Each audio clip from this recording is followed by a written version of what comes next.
Hello there, it's good morning and thanks for always staying with us here on Prime Morning. It's another day. It's a fast day morning. We want to say a big thank you to you and also hoping that you have a great day. Did you sleep well? We're going to be here in the next 4 hours. You've got us for company. We're super elated to always come your way. And as always, things that matters to you, our conversations that we always have over here. We entreat you to be a part of all our conversations by going on Facebook. We're streaming live. Our WhatsApp line is always active. You can get interactive with us and also share your thoughts with us on the issues that we're talking about here on the show. This morning, we'll start off with News Flash, and it's proudly brought to you by Franco Trading Enterprise. Still, phones Papa Pafie.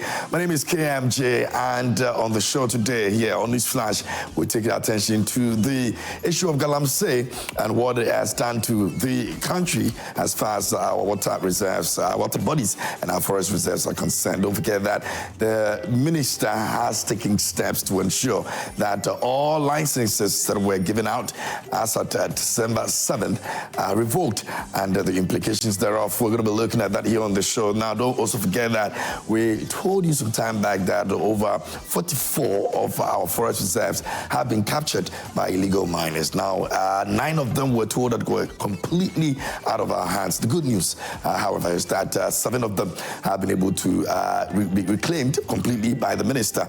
He gave a briefing on that. We'll be looking at that if we're making good steps towards, solving the issue of Galamsey, or it's just the issue of mirage, and we'll go back to where it all started. Now we're going to be looking at that issue here on the show. Make sure that you join us and share your thought with us here on the News Flash, which of course is proudly brought to you by Franco Trading Enterprise. The former Bank of Governor has also been, receiving the same things that were done to Ken Oforiatta. That's also some other issues that are popping up and all that. But as it were, we make time, we'll be able to delve into some of these issues that are coming up as well. So do stay with us here on the show. And now we'll move from that. News Flash, we'll talk about trends. And Shola Adeyemi will be coming away with the latest updates in trends. And also, now finally, Ato will join us with the updates in sports. Don't forget the Black Stars are playing Chad tomorrow as they make their way to qualifying for the World Cup. Would they be able to actually make that win tomorrow? Well, Nafali and the team will be here to talk about all of that here on Prime Morning. So don't forget that you also join in that conversation as well a bit later. We've got other things that we'll be sharing with you. So please do stay with us and make sure that you get interactive a bit later. Our relationship segment will be coming through as well. And so this morning, we've got a show for you, and you can always be part of it by simply going on Facebook. We're streaming live and also sharing your thought with us on our WhatsApp line as well.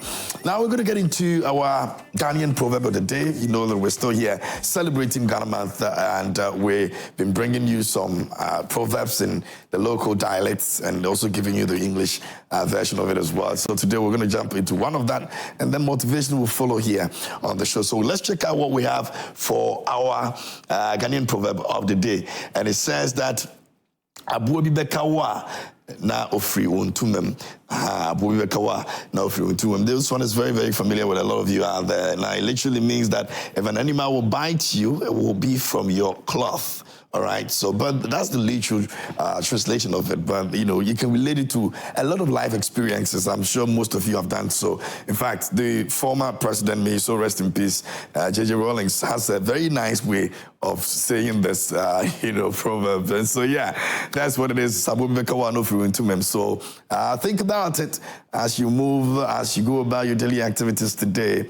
Yes, it's one of the things that you probably will be using when you go out there and interact with your Ghanaian friends and family. That's our Ghanaian proverb of the day here as we celebrate Ghana Month. Now, motivation is coming up next. Right after that, we're going to have also the News Flash, which is proudly brought to you by Franco Trading Enterprise. Myself, Shola Adeyemi, and of course, Rosalind Felly. We're here to serve you this morning. All you have to do is to just stay with us. Good morning. Welcome to the show.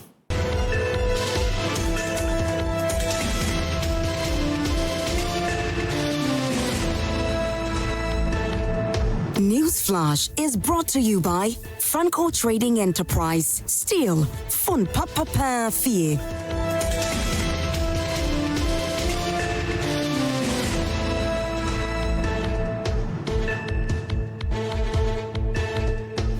Hi there, and thank you for joining us and stay with us here on Prime Morning. It's time for us to get into News Flash. It's proudly brought to you by Franco Trading Enterprise. Still phones, Papa Pathy. This morning, we're entreating you to go to Franco Trading Enterprise and buy your gadgets from them. We're looking at your phones, your televisions. We're looking at your refrigerators, air conditionings.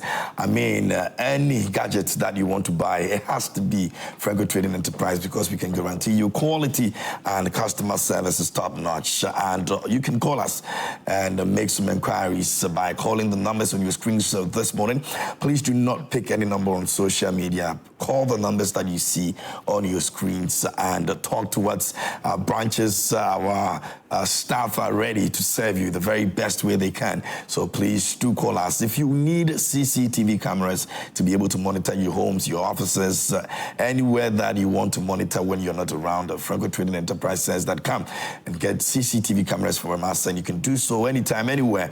And it's pretty simple. All you have to do is to just download the app, put it on your phone, and you're good to go. It's just very simple. And those of you out there who want to still engage with us, we're available on Google Play Store. Download the app, it's Franco Trading app. And you can also go to our website, www.francotrading.com, and you can also reach us anytime, any day. Franco Trading Enterprise says still phones, Papa Pathy. And this morning, we're taking a look at the newspapers as always, and also delving into our major issues. Don't forget that we've got the issue of revocation of licenses that were issued as at December 7th. The Minister, Honorable Abua, has revoked those licenses, and the implications thereof, we're going to be looking at that here on the show. Is it the way to go? Are we getting closer and closer to solving the issue of Galamsey?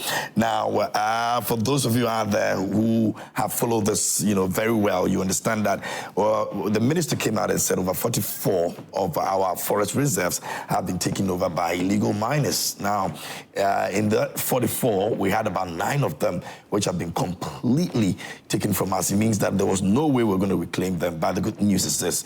The Minister has mentioned that 7 of them, we have totally reclaimed them back. And so we're hoping that the others will be able to do so as well. But we'll look at that. Are we getting better and better in solving the issue of Galamsey, or we're still where we are? Now, that conversation is coming up. You can share your thought with us. We're streaming live on Facebook, and you can also send us a message on WhatsApp and let us know what you think.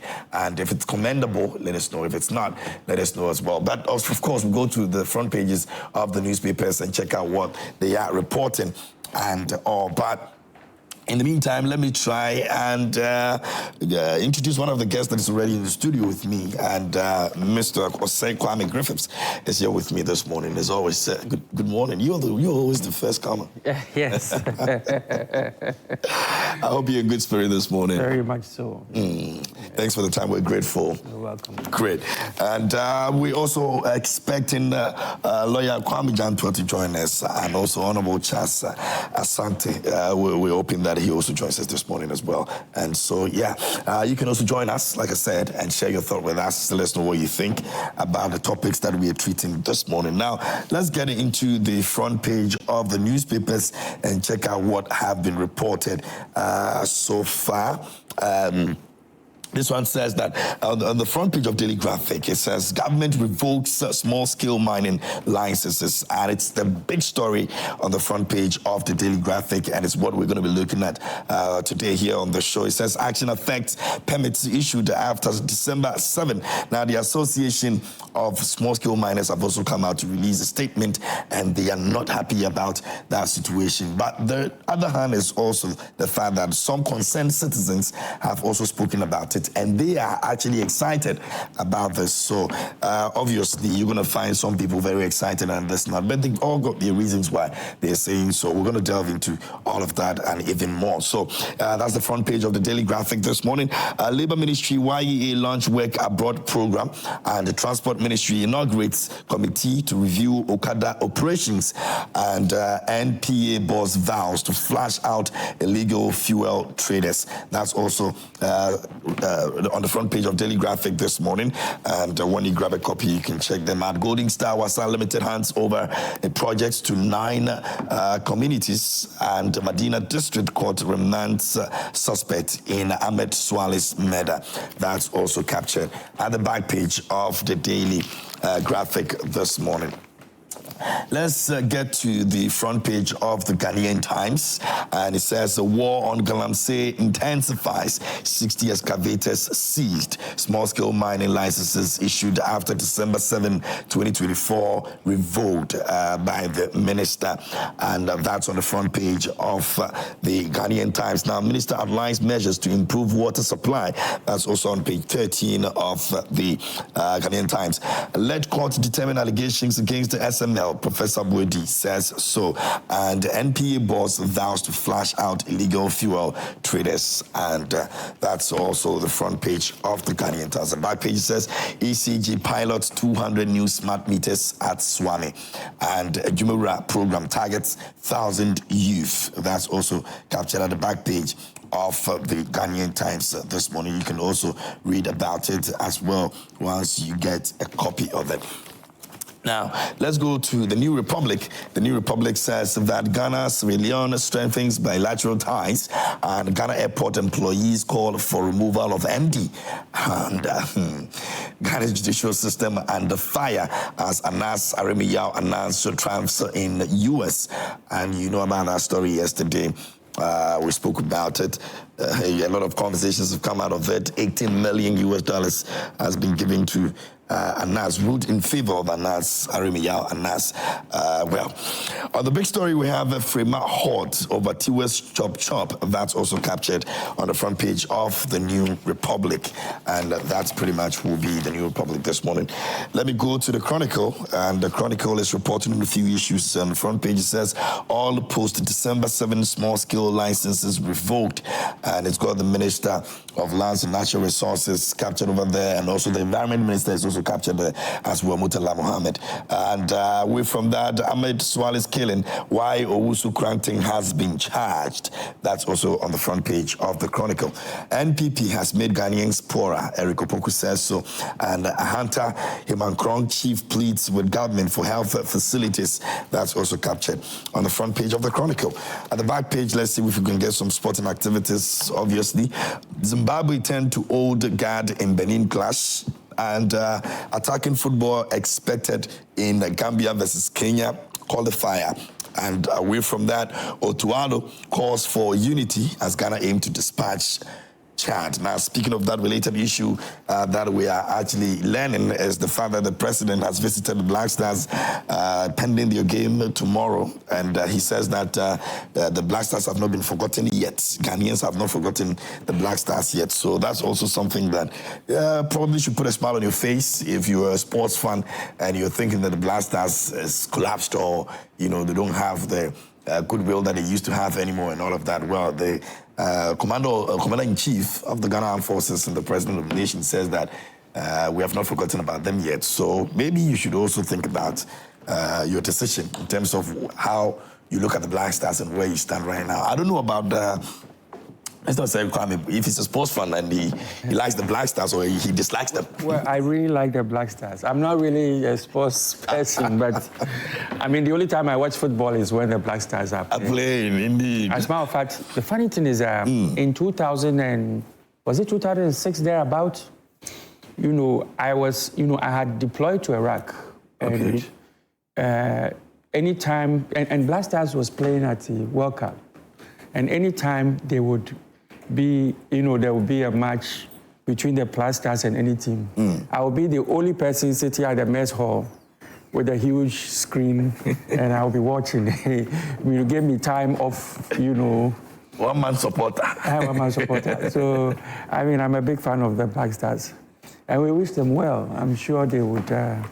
Sometimes it has to do with, you know, the kind of motivation that they get. You know, as a soldier, I can assure you that you can have a group that has an energy level this low, and you will have the right before.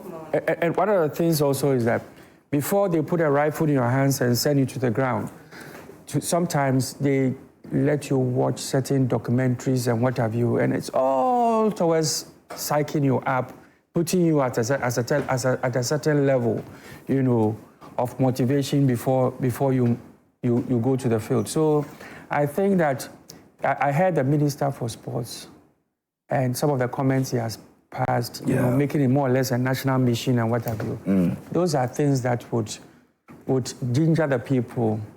People underrate that thing, you know, but it would make them put out their best, you know.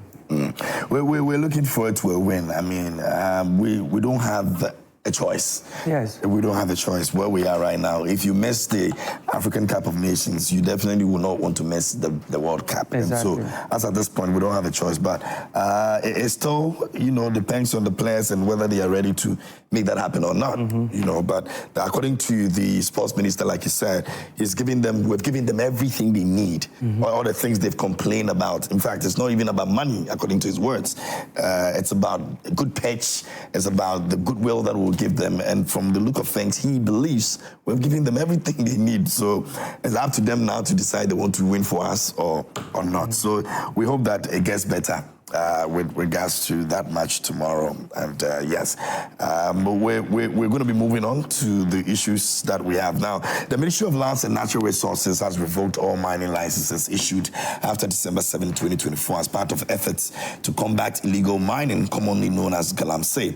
Now, the decision is aimed at tackling the widespread environmental degradation of forest reserves and water bodies caused by illegal mining activities. Speaking at a press briefing on the ministry's policies and programs, the Sector Minister Emmanuel Amakufibua also disclosed that 7 out of the 9 forest reserves affected by illegal mining have been successfully reclaimed. And it says, based on the advice and recommendations of key committees jointly with the minister, supported by the EPA, the Minerals Commission, the Forestry Commission, and the Water Resources Commission, we are taking the following steps. We are going full steam ahead to revoke all licenses based on the findings.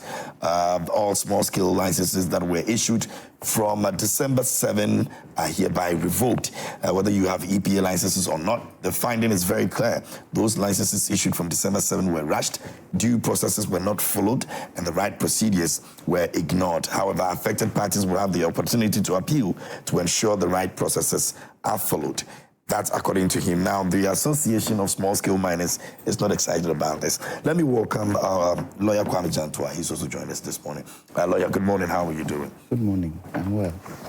Thanks for the time. I'm grateful. 2 things that have been disturbing your mind.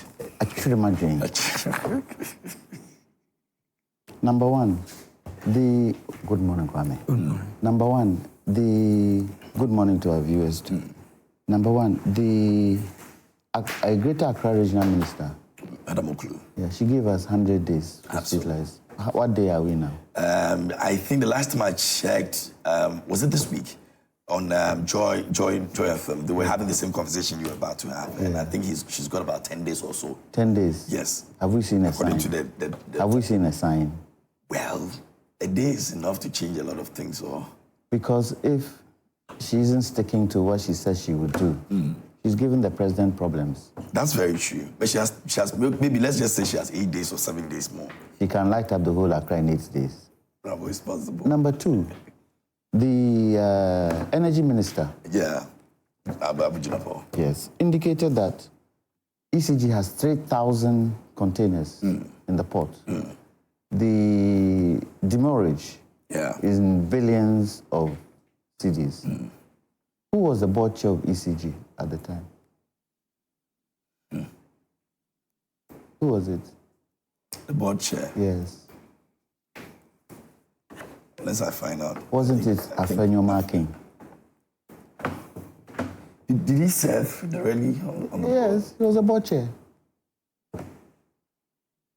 Wasn't it Afenyo Marking? I can check. Let's check. Yeah.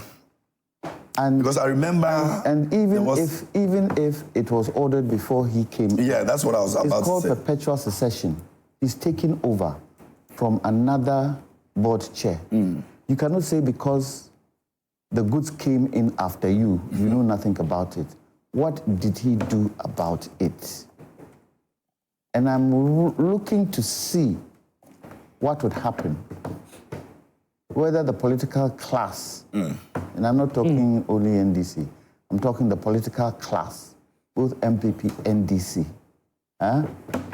would not question him. Because if I were a board chair and that happened, Will I not be the first person they'll question? Yeah. So why is it silent? Actually, my dream. If we are talking about responsibility, if you're talking accountability, if you're talking financial loss, why hasn't the then board chair and the board members, why haven't they been questioned? If you look at the magnitude of the amounts of money we have to pay, and 3,000 containers of, I think it's transformers. Yeah, transformers, yeah. Which some might even be expired by the time we are able to... Because the period where they were in and now, I'm sure by now some of them are beginning to get issues. President Mahama, put your foot down. Well, this is a challenge. For your information, ECG had 3 board chairmen in 2024. Kelly Gatsepu Yeah. Yes. resigned in March of 2024. Yes. Herbert Krapper Yeah. took over, and then Afanya Makin took over in July of 2024. But you rightly also mentioned that even if he took over... Perpetual succession. Exactly. It is So still all his 3 board chairs, 3 of them. questioned. Ghana cannot afford to lose this kind of But isn't money. it so funny that one agency would have 3 board chairmen? And I remember the issue of Krapper very well, you know, how he resigned and all that. That should be questioned if we want to do things right. It's the first point of call. I rest my case. Anyway, we'll get there. We'll get there. When? After I'm dead and gone, it doesn't... and you are my age. When you get to my age, right now I'm 30 years older than you. When you get to my age, and I'm dead and gone. Oh, we'll get better. We'll get better. She has about 7 days or so, 6 days maybe. Will she be able to light up the whole of Accra? Have you seen any snippets of street lighting being... I think her attention has been on cleaning Accra. I think that's one of the major things. But she made a categorical statement to the people of Accra that we can rely on. And this is a minister we did not interview. We did not vet, you mean? The controversial... Whatever the case is. The controversial... No, I don't want to push. I want to sit here. Vetting. The controversial vetting. Anyway, you can also share your thought with us this morning. Send your messages. Let us know what you think about the conversation we're having this morning. The Franco Trading Enterprise, we're grateful this morning for giving us the chance to do this. You can also check them out.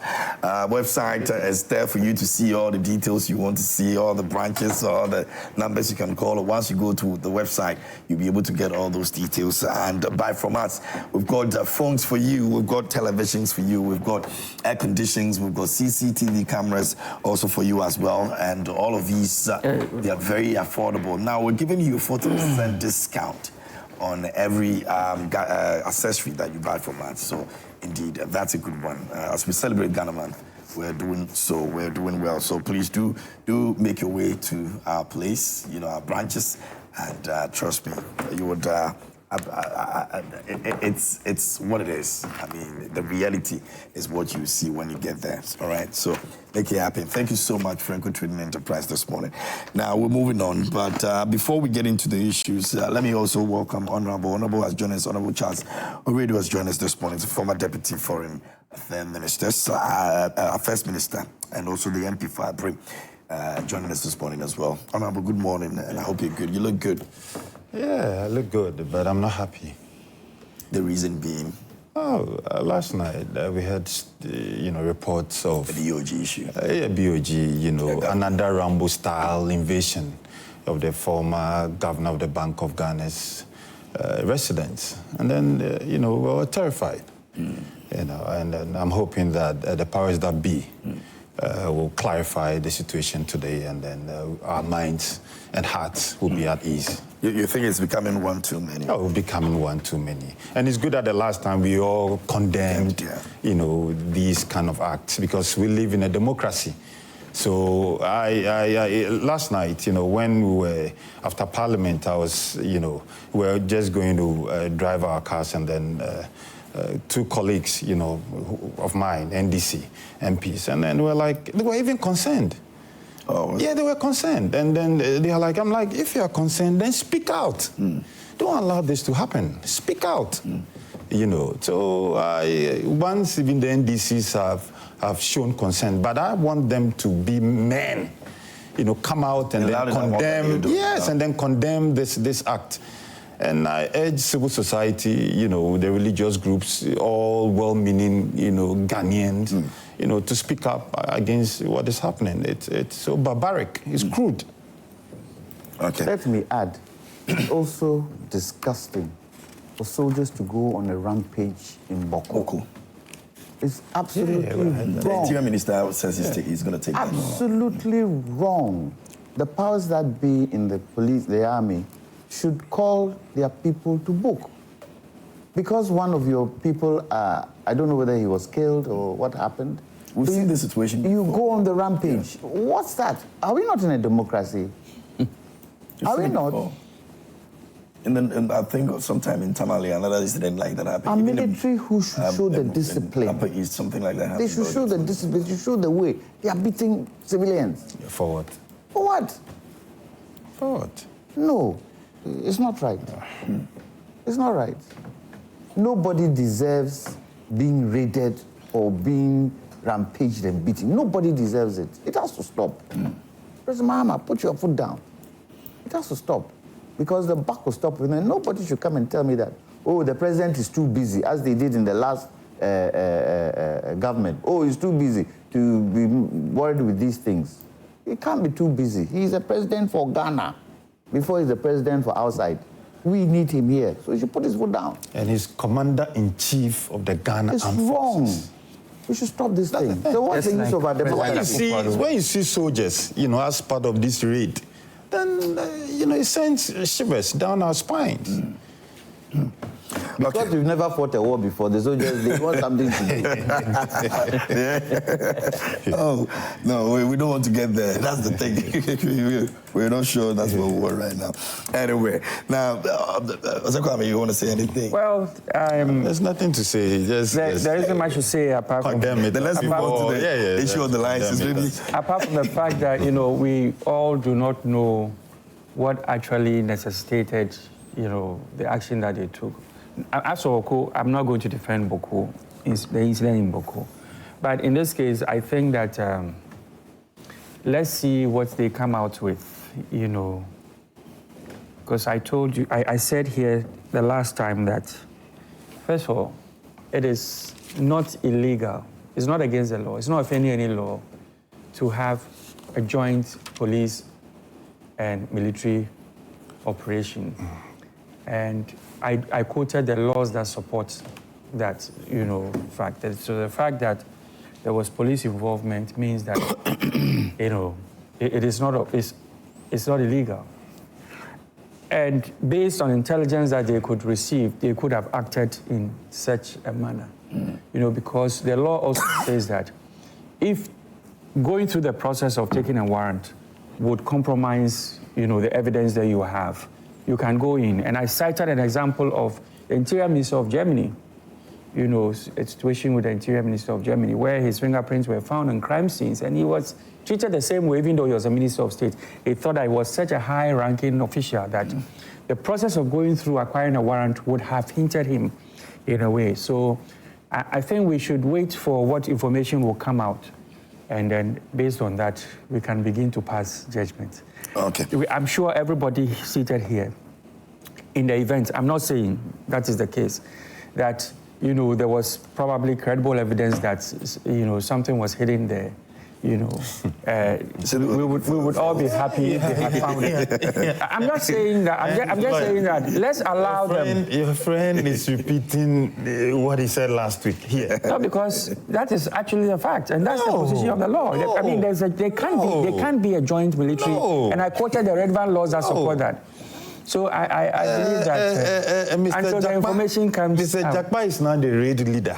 Yes, Mr. Jakpa. Was he there? Yeah, Jakpa was there. And this time, you know, they took away the CCTV and some vehicles. Yes. Who was the red leader in 2017 when they went the to... same person. No, I'm asking you. Please, can you ask him for me? He demanded for them some my brother, can you ask him who was the red leader in 2017 when they went to Kofi Adam's house? No, I just want to know who the red... You've been given the mandate to govern. And then Sasu... You've been given the mandate to govern. Don't go back to 2017. You had an overwhelming victory in the last election. So don't go back to 2017. You see, you're resetting the country. Listen, so please, let's do the right thing. And if it's wrong, let's say it's wrong. Okay, so this goes to the Commander-in-Chief, Mr. President. Please, probably you're not aware. This is what is happening under your country, under your watch, as the Commander-in-Chief of the Ghana Armed Forces. Please, please.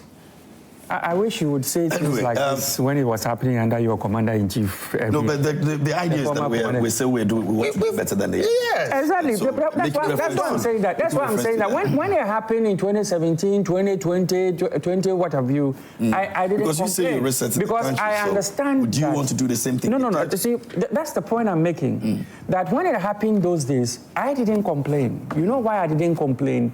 Because you knew you were going to do the same thing. I didn't know that was not the case. The point is that if anybody, there's some credible intelligence that somebody is probably keeping something over of the nation. I mean, we all want to get to the bottom of it. You understand? Just like he's questioning the way the Rambo style. That's what we are talking about. Which way are we talking about? If you are going into a place, you have to go. What if there's the people there have? Let me ask Yes.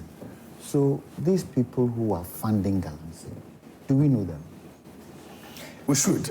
Are we doing Rambo style in their houses? No, we haven't heard of any. Why? Well, we know those who are financing Galamsey. Yeah. Why are we quiet? That's where the Rambo style should come from. Because whatever the case, they are trying to kill us. Yeah. Oh yes. They are trying to kill us. They've killed some children are born deformed, and we are sitting doing nothing about it. That is where the Rambo style should go. I think it's not fair to say we are not doing anything about it. We had a situation where just about a month ago, we had 9 forest reserves that was a no-go area. I'm not talking about that. I'm talking about the financiers. The financiers. Oh. Somebody is financing those excavators. So the attention should go to that place instead of looking at what's happening on the ground. Once you stop from there, exactly. I disagree with that analysis, and I'll tell you why. I think if we have recovered 7 out of 9, we have seized how many excavators? 60 of them? Yeah. Belonging to probably these people who are financing the... I mean, it's been effective. Lawyers talking about the routes, seizing them, but are you not making the people know, those who are doing it, know that we can come at you at any point in time, just like we're doing with... Do you know how much we spent in buying excavators? 2.2 billion. Excavators alone. And we are sitting. The ports where the things is coming from, have we gone there to find out why excavators are coming in? What job are they coming to do? What job they are coming to do? The processes and protocols that were put in before, have it been followed? Excavators keep going to the forest areas. The fact that you have been able to retrieve 7 or 9 is good. But there are people who are financing Galamsey, who we have to tackle. Have we tackled it? The former government, did they tackle it? And I'm hoping that, I want to give President Mahama some... You still want to give him some more time? Yeah, because how many months has he been in power? How many months? Oh, a little over 2 months. 2 months. We're heading 2 months. 3 months. Let's see 6 months, 8 months. Let's see what is happening. Because it is wrong. Those who are bringing the excavators, who are financing, no, it can't be possible. Let me come in here again. The 2.2 billion we are talking about is not 2025. People should remember that President Mahama has been in office for how many months? 2? 2 months. 2 months. Yeah, he rightly said that he's giving him and grace within period. 2 months, Ghana Water is saying that turbidity is going down. In fact, it's lower than 10,000 now. It used to be 14,000 in 20. Kwame, don't go down. No, it's very important. Why wouldn't we do that? Why would they try? I'm giving you results. I'm giving you results. 9 that we're taking over, we have taken over 7. The process is going on to recover the 2. I mean, we've revoked licenses that were rushed. Yeah. You know, these are, and then we are looking at the entire licensing regime to include training and all that. It is good. Perhaps we are not saying it isn't good. Perhaps it is important to also look at the importation of excavators as part of. Is it perhaps? Some of it should be the cracks. Well, I can't say because I'm not seated at the table. What are they using to dig? What are they using to dig? Are they using hoe and cutlass? The excavators they are using. But you see, so perhaps those things should be looked at. That is the reason why Kwame, it is your topic of it is not revocation of these licenses. That's what we are and on then right going now. through what needs to be done properly because those licenses can be issued are all very necessary. You see, so I think that we should allow the government to offer within 60 days.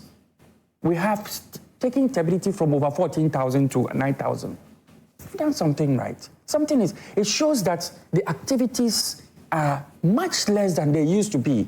But we need to get to a situation where, the activities are halted as a nation. Completely. Okay. So, that's where we need to get to. And I think that within 60 days, where we have gotten to, it's something it's not bad at all. 60 previously, excavators were seized from the Galamseyas, and then party what do you call it? Executives took it back to the forest, and that is what created the problem. Escalated the Galamsey problem in this camp because those people were so powerful that nobody could touch them. Stability was 1,800. It went to 3,400. It went to 7,000 in 2023. In 2024, it was 14,000. Akufo-Addo against Akufo-Addo. So, I beg you, I think we should look at what progress has been made. And let us, commend the leadership, the minister and the president for, the work that they are doing so far. At this pace, perhaps at the end of the year, we will get very close to where we want to be. Our water bodies would be much cleaner. There's no doubt that if we have knocked off 5,000, NTUs of our stability within this short period, then it's something that is commendable. Are you trying to tell me that those who have financed Galamsey to the type of destruction we are seeing, because we are doing well, we should let them go? No, I'm not saying we should let them go. So don't. But these actions are not something. I mean, there are also actions that will correct the Galamsey, and it's also aimed at them. The 68 excavators we have seized. Who is responsible for those excavators? How did they get into? That's the point I'm making. You see, that's the point I'm making. That the 60 that we have seized. It's more than 60. Are we saying that people are using Mercedes-Benz to steal? Let me come in. Let me look at it from this angle. They are important excavators. Are we saying that because people are using Mercedes? Some thieves are using Mercedes-Benz to go and rob other people's house. So we should ban. Yeah, but that's what lawyer mentioned, that we need to know what they are coming in to do. Exactly. But that you can find. So it becomes necessary that our laws have to be strengthened to ensure that perhaps you need some special, permission to even import excavators based on whatever you are going to do with it. Because there's an import. Before you import, you need to go for an import declaration form, and that import declaration form perhaps need to be amended or what have you to indicate that it is targeted towards A, B, C, D. And then perhaps we should also include that a license or what have you that gives you government's permission to engage in such an activity should also be should be. So some all these things. I'll come to you. There are two committees that are looking at all these things. All these wonderful ideas, can be passed on to them to ensure that things. We take a look at whatever comes out. Okay, Honourable Charles, let me come to you. The revocation, I'm sure you would have, the NPP would have issues with this. I mean, this is some of the things that you've spoken about. But with regards to Galamsey, do you think that it's a good thing for us to revoke these licenses that were issued in December 7? I don't think that this is a matter of the NPP. The reason why I say this is that I come from a gold mining town, a gold mining area. I bring my constituency. You know, Newmont, one of the, biggest gold mining companies, operates in Abrim, the Achim mine. It's located within my constituency. So I know the effects of Galamsey. Small-scale mining. There's nothing wrong about small-scale mining because this is something that started way before we were born. During the 5th, 6th century. Our great-great-great-grandfathers, were into this small-scale mining. So it's something that we all encourage. Once you go through the processes, you have your concession, you get the environmental protection guys to check it up, water services water commission and all that. Then the Minister of Mines gives you the certificate, to go and mine. This kind of, mining has been the source of livelihood of a lot of people in our communities. If you come to Abrim, a lot of people depend on small-scale mining. People are employed, working, and even the local economy booms when these guys go out there. There are people who sell food, water, drinks, and all that. So it's something that we all, encourage. We've even got into a situation where small-scale miners even start contributing to the economy, to the communities by sometimes putting out or constructing a borehole for the community that they're operating in and whatnot. The issue we are talking about is the illegal mining. And that's different from small-scale mining. Because in some jurisdictions, for the last 4 years, I lived in South Africa. I was Ghana's High Commissioner in South Africa and then 4 other countries.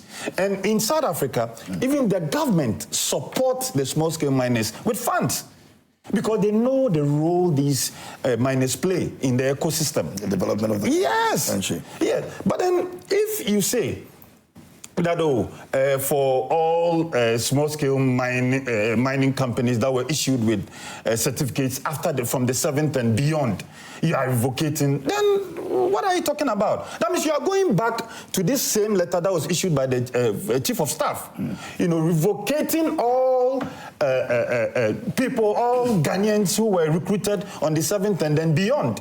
That's not what we are. Isn't this a special case? The issue of Galamsey, like you read. No, there's a clear difference between small-scale mining and Galamsey. Galamsey can be you, but some small-scale miners have taken the opportunity. Some large-scale mining companies are also involved in Galamsey.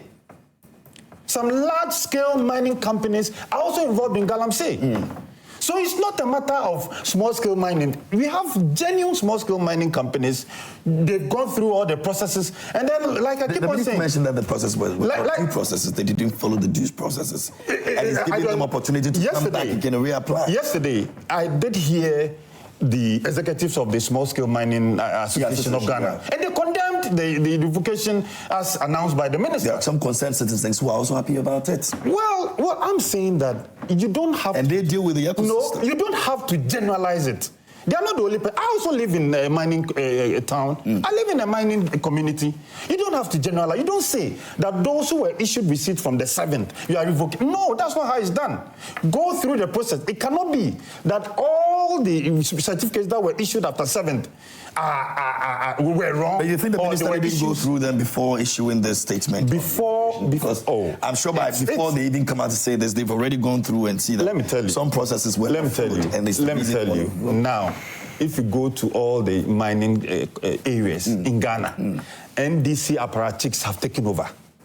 I'm saying NDC apparatchiks, they've taken over all... issued the licenses after so the plan, the strategy is like they did with the civil servant and then the public servant. Okay, now let's sack all of them, let's get them off and then we put our own people. That's what is going to happen. So from today, the minister is going to issue certificates to all NDC affiliated companies. That's what they are going to do. That is what they are going to do. And that's wrong.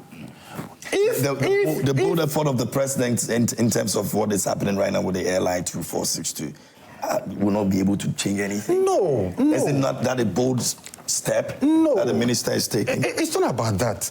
I'm saying that to be able to go through the structure or the system, you have to have these organizations such as the Forestry Commission and all that. They'll come, they'll inspect your site, and so before you are even issued it takes over a year. Sometimes over 2 years. So Honorable, these were his words. These were his words. I was in Parliament. It says based on the advice and recommendations of key committees, and it jointly mentions the EPA, just like you were mentioning, the Minerals Commission, the Forestry Commission. All these agencies are headed by political appointees. So it will influence the decision of them? So the strategy is that, okay, let's meet. Now we are in power. Our people are there. We have to give them the concessions. Okay, so you know what? Okay, so from 7... Let's revoke these licenses. So in tandem with what the chief of staff said, let's now revoke all licenses that were issued from the 7th, and then we reissue them to our people. That's what they are going to do. And this will not stop the fight against Galamsey. That's what I'm telling you. So for me, there's a distinction between small-scale mining and Galamsey. Absolutely. We have genuine small-scale mining companies who are contributing to the communities, who are contributing to the societies. They are doing their jobs. And we should know that their contribution to the overall gold architecture in Ghana is about 40%. The small-scale mining companies. When it comes to diamond, it's about 100%. They are involved in the mining and then the production of gold and diamonds in Ghana. So it's not something that you just say, oh, let's revocate, everybody should go home, whatever certificate that were issued, it's null and void. No, we don't do that. So my brother, please, there are genuine concerns. Ghanaians, we are all complaining about Galamsey. We are all complaining about the destruction of the environment. I live in such a community, and I know the destruction that is taking place. But I'm also telling you that not all small-scale miners are involved in Galamsey. So if you want to uproot this canker, you don't go around saying that all because you won elections from the 7th, all certificates that were issued after you winning elections are null and void. That's wrong. Okay. That's not the way to go. Let me go to... I'll come to you. Let me go to you. You know, lawyer has been sitting there and watching you talking. Let me go to you. Lawyer. KMJ, NDC MPP, ya bremo. Ya bremo. We should have consensus around this table. You are sick and tired. Are you the only people in Ghana? Is Ghana for you? That you come into power, oh, we are looking after our own. Oh, come to power, you look after... What is that? The lawyer, is that what is happening? What kind of governance are we portraying in this country? That we can't have consensus on Galamsey, which is destroying everybody. Is that what we're saying? It's wrong. It is wrong. It's a lazy man's way of finding employment for people. A lazy man's way of finding employment for people. Both NDC, both MPP, both CPP, both whoever are looking for employment. Let's sit down and strategize. I believe where small-scale mining is concerned, putting Galamsey, and you're right, a lot of the small-scale miners are doing Galamsey on water bodies. They are. That's what the issue is. Yes, that's what the issue is. And the Constitutional Review Committee who are looking at the Constitution, please listen to this and look at this. No president, 6 months to his end, should be given the chance to do what President Akufo-Addo did. How many small-scale licenses did he give out? How many was that? In his hundreds. For what reason? For what reason? For what reason? Are we not all trying to build Ghana? So there can't be any consensus. I believe 6 months to election, the president should sit with all political flag bearers and give them a state of the nation so that they understand. Especially when you're leaving, you finished your second term. Tell them what the state of the nation is. Is that not what the transition does? The transition period? Is that not what it does? Or it's not as executed the way you want it? Does the president speak to them? Look, we have clothed the president as a god. That is what we do in this country. He's a god. He can do no wrong, whatever the case is. But the president is there to serve us. The president is responsible to us. The president answers to us. Do you think we are practicing real democracy in this country with this kind of thing? Are we practicing real democracy in this country? That what? Because they've revoked licenses, we are crying. The people they've even given the licenses to, do they have the wherewithal to go and mine? Or are they now going to get the equipment? How were they chosen? You think that is not important? How were they chosen? Who are they? What are their backgrounds? Have they been involved in Galamsey before? All this needs to be looked at. I believe, if for nothing at all, Galamsey, the people won't stop. Honorable is saying in his area, they do it. They won't stop. So we should do what we are doing in agriculture. Cooperatives. Cooperatives. Groups, you can handle them better. Because people are going to stop. The entire country is covered in gold. Topsoil gold, downside gold, deep mine gold. It is there. That is what God gave this country called Ghana. Why can't we structure it? Gold Coast. Why can't we structure it? South Africa. You've been in South Africa. Yeah, I lived in South Africa. Is that what they are doing? No. Is that what they are doing? No. Love for country. Love for country. Patriotism. That is where it starts from. But if we cannot create employment, and for me, I think the private sector has a huge role to play. That's why I asked the question. The day the IFC head came to Parliament and met the leader of the House and told them they have $600 million investing in the textile industry. Who were sitting around the table? What the parliamentary? Where were the business people? Where was AGI? We have 3 ginneries in Ghana. 3 is idle. In the Bono area, 3 is idle. The textile industry today, look at our textile, it's collapsing. Where were the business people? When Trump is traveling, who does he go with? Business. When Starmer is traveling, who does he go with? Alone is everywhere. The German president who came here, when she came, who did she come with? What is it? Is it that because there's some personal interest in there, so we better leave it with us and take the private sector out? It's the private sector who create the jobs. But the government promised the private sector involvement in many of the things that they intend to do. They've not achieved. You've not seen that so far. How can an IFC top gun come to Parliament? There are no business people around the table. That I agree. I mean, when President Mahama was traveling the last time to Burkina Faso, did he go with business people? No. President, and when you go with business people, don't go with business people of your party. Go with business people who can go out. Because we need, with the, what do you call it, the trade that we've got, what is it called? I've forgotten the name. The trade.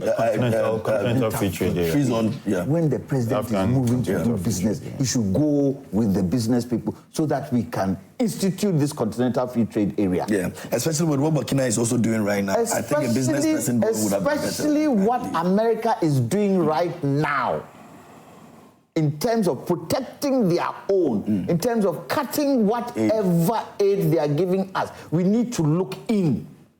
And so when the president is traveling, you should go with business people. And not business people from NDC, business people from Ghana.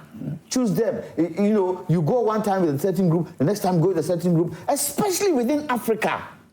Especially within Africa. 1.4 billion people. What foreign exchange do we need? What aid do we need to get? You strengthen your own currency. Exactly.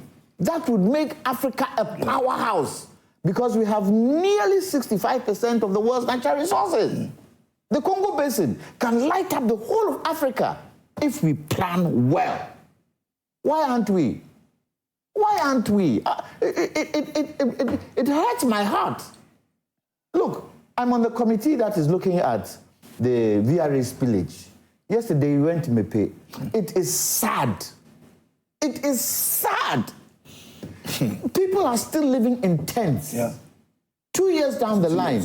And when I interviewed some of those people yesterday, you know what they told me? They say when it rains in the tents, they see snakes, scorpions, lizards in the tents. And the tents aren't even elevated on a platform. They are on the bare ground. They've installed them on the bare ground. There are no lights in the tents. They use touch lights. Come on, who would want to live that way? Who? And imagine if they all decide they're moving to Accra, what happens? They have VRA built some buildings for them. There are families. But when you look at the buildings, you won't live there. The heat in the rooms. There are people like us. There was one lady sitting down, and you could see her mind was focused on all sorts of things going through. So I went to sit with her. She was absolutely confused because she said, where I was before, I was trading. I was doing some good business. Right now, I sat here for 2 years, nothing. Nothing. And when you see the water level mark on the buildings, it was terrible. It was terrible.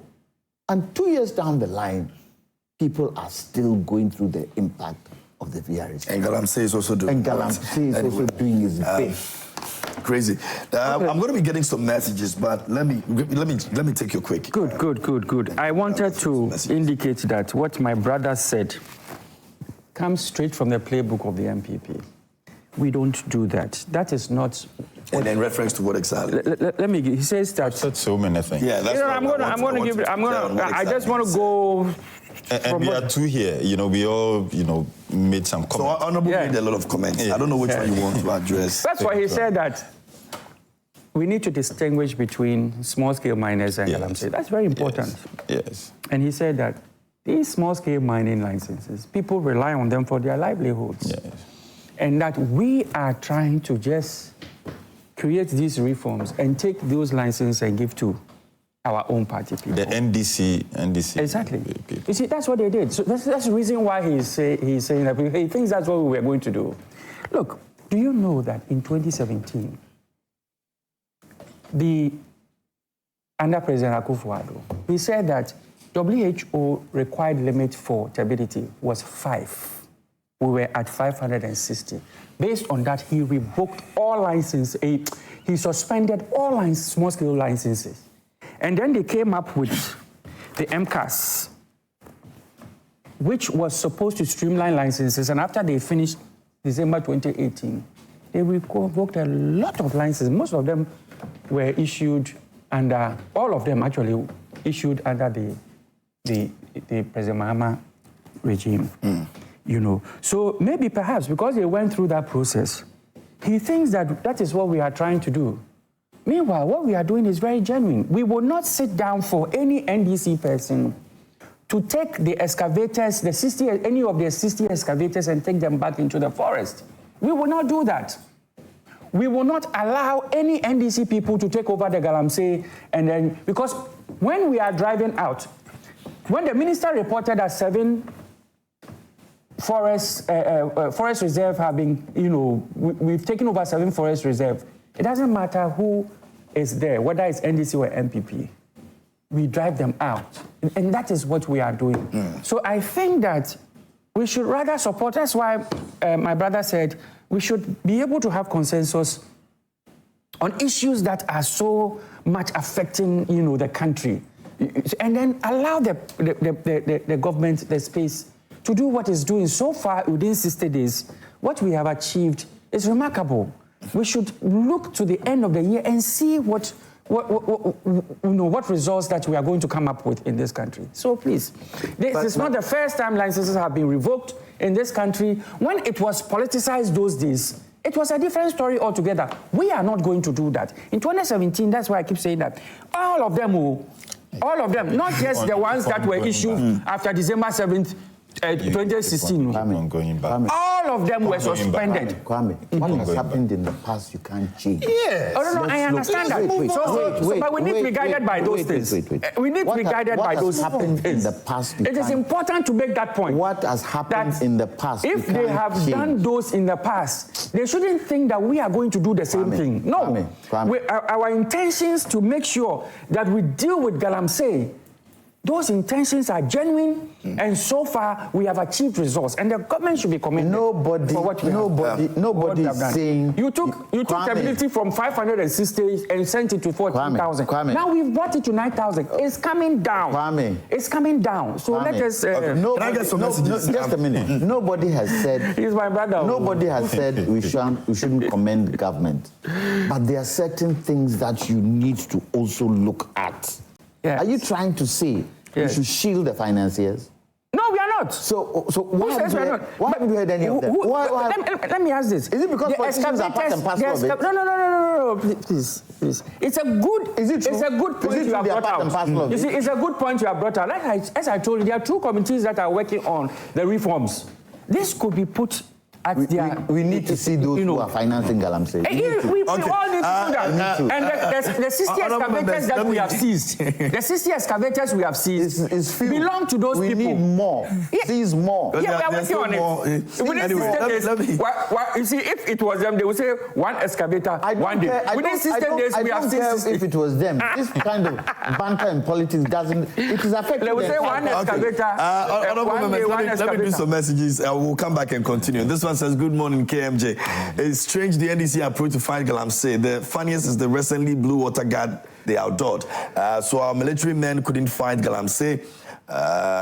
Our military men couldn't fight Galamsey, but these party boys and girls can rather stop Galamsey. Let's get serious. The lands minister decided to hold a forum to fight Galamsey at Kempinski Hotel. How many Galamsey sites are in Greater Accra? Today is no secret that the NDC and its executives have taken over Galamsey across the nation because to date, government have not appointed a single MMDCE. Now, the NDC man should save his word because currently most of the NDC executives involved in Galamsey don't even have license.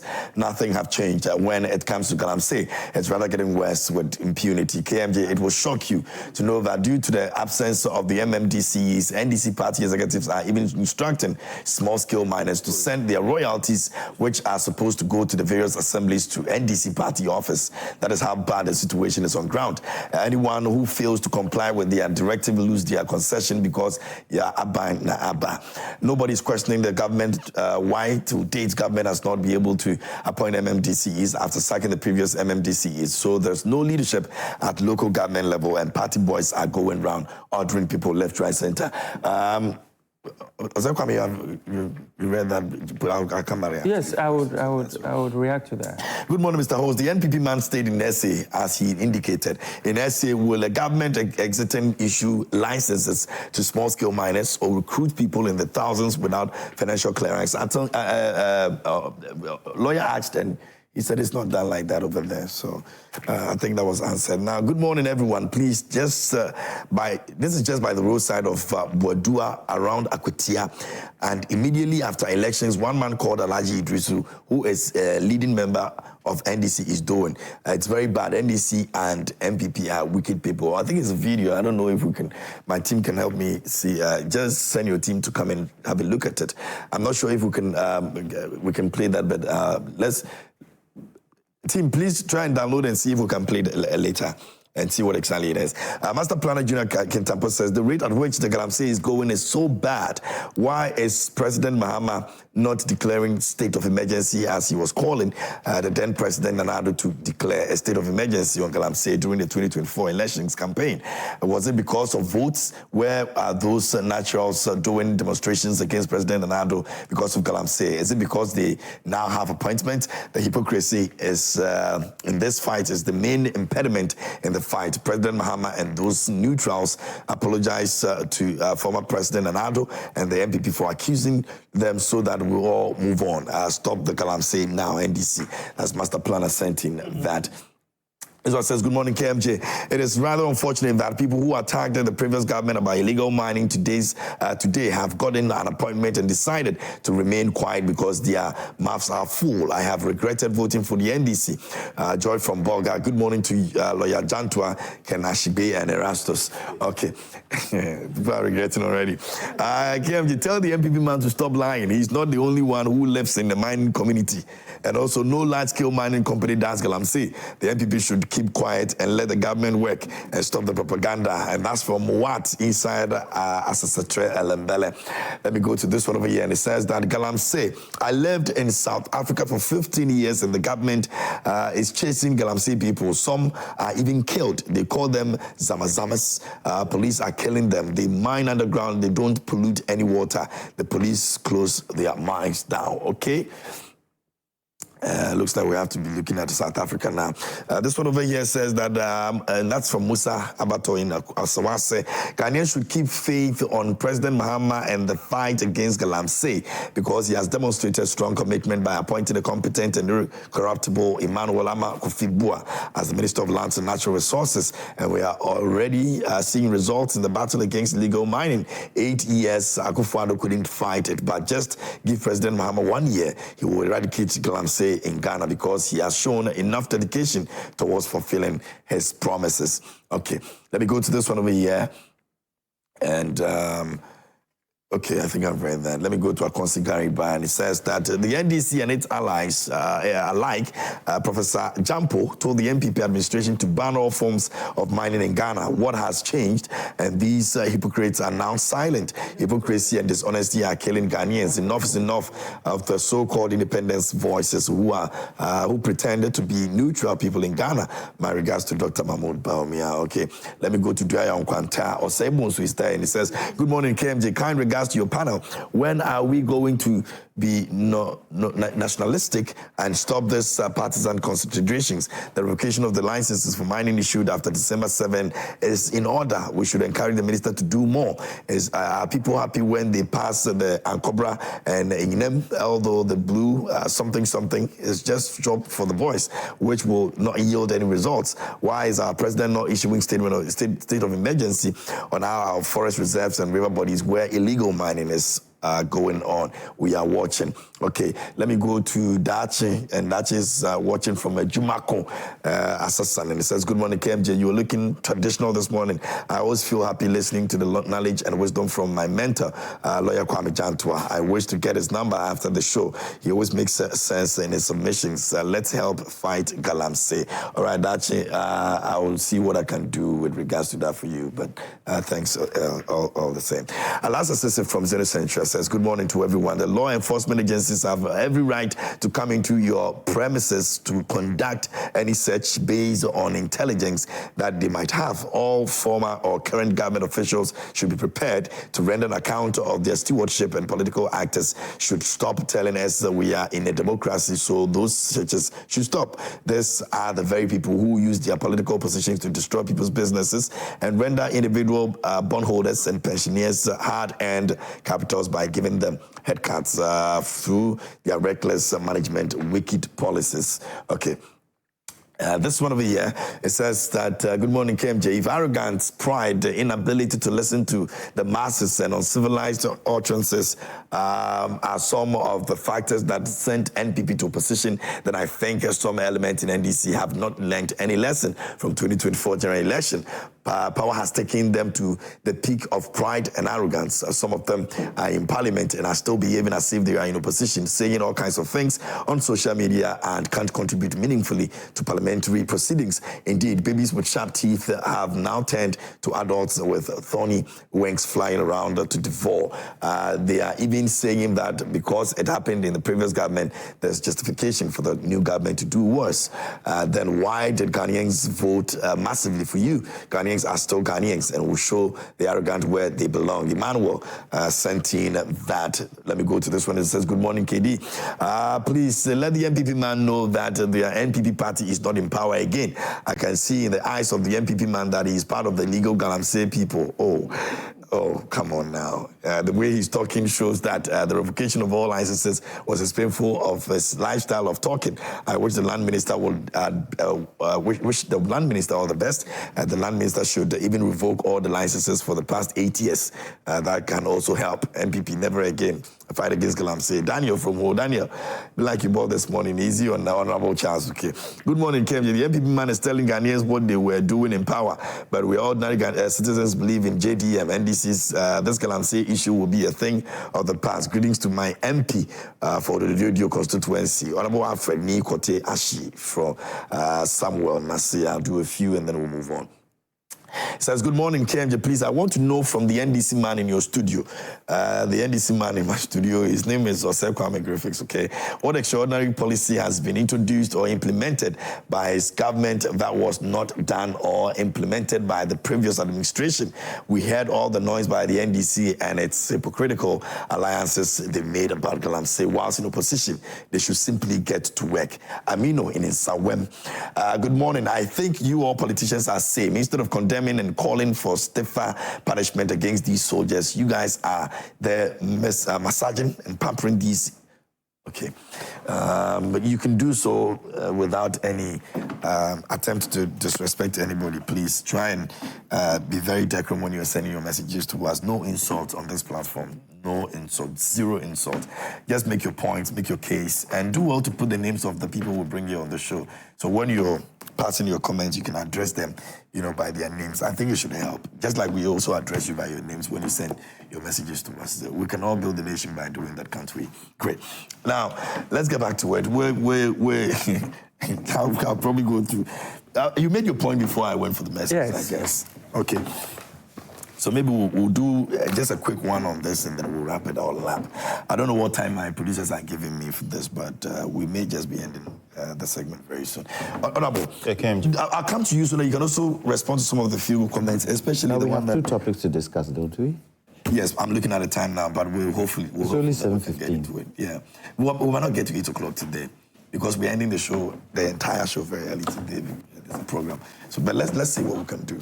If we can do it quick, we can move on to the next one. Yeah, KMJ, Ghana, standing, the biggest gold mining producing country in the world. No, so in Africa, in the world, I think we are ranked number 6. We are 6th in the world.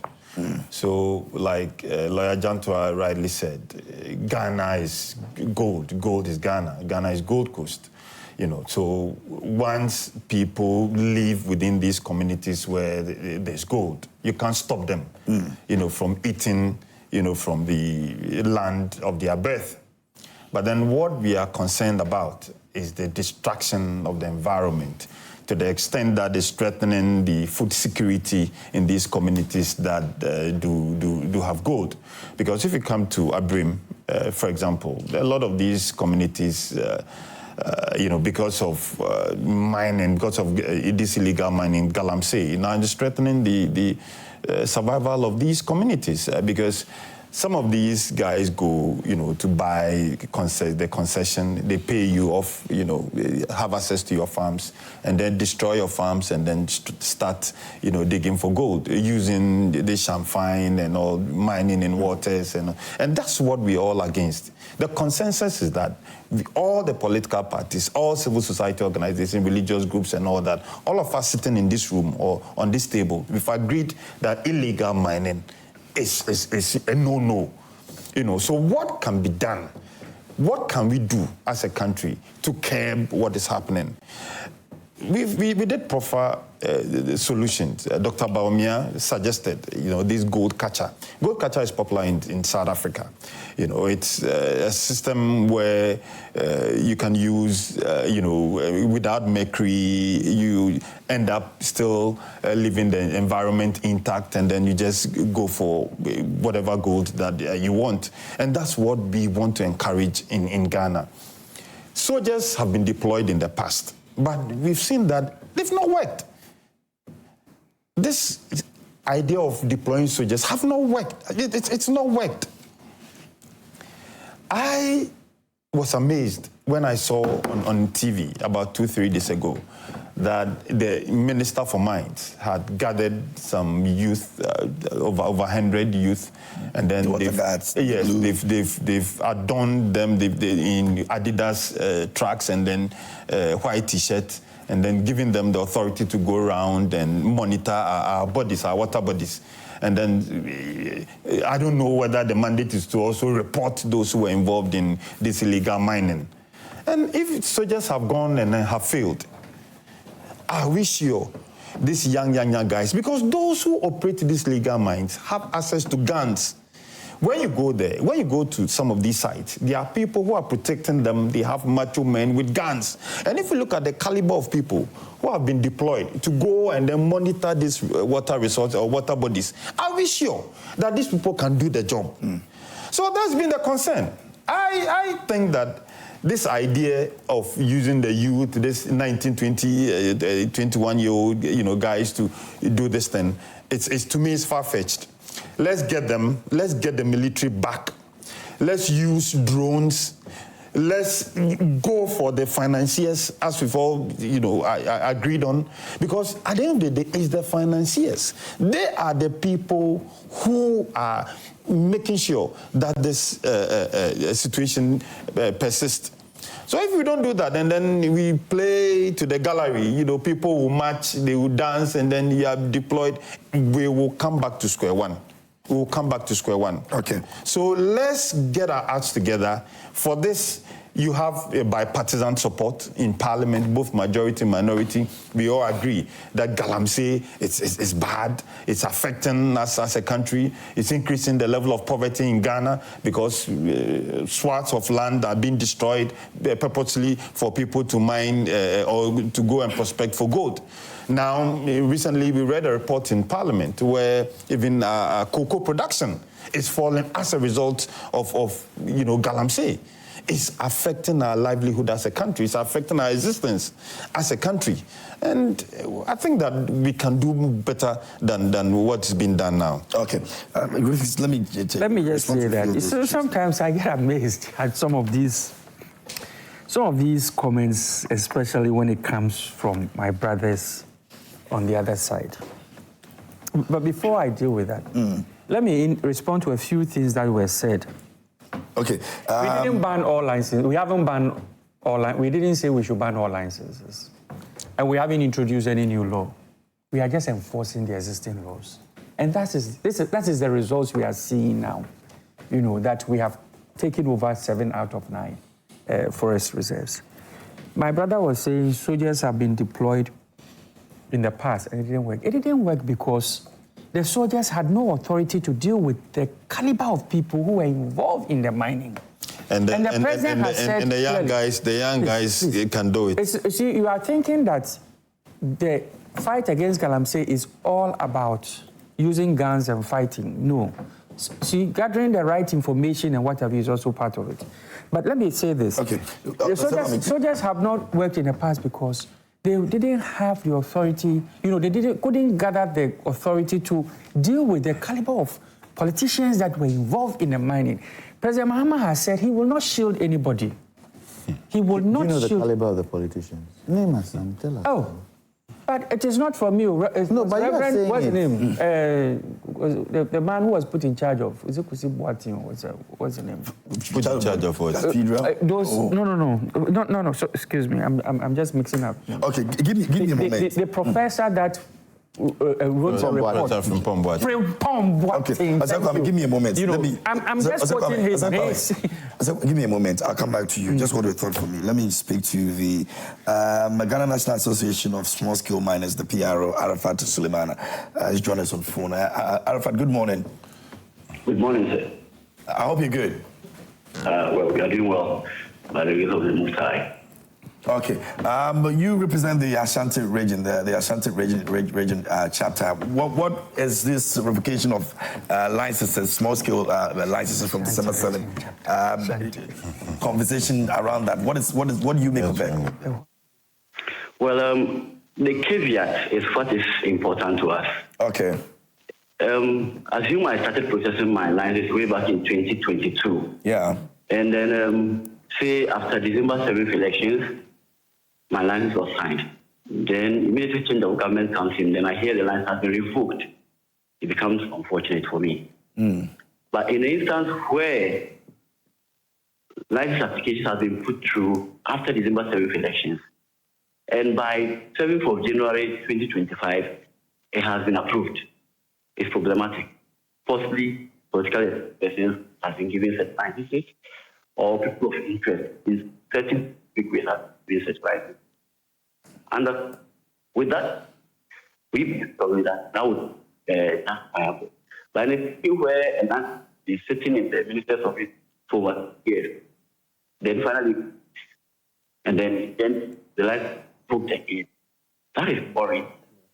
And so we were considering that after the legal change happened, right? So we started to find out the situation, but as now, there's not enough explanation as to why such licenses have been revoked. So for now, we are waiting for to understand why this has happened.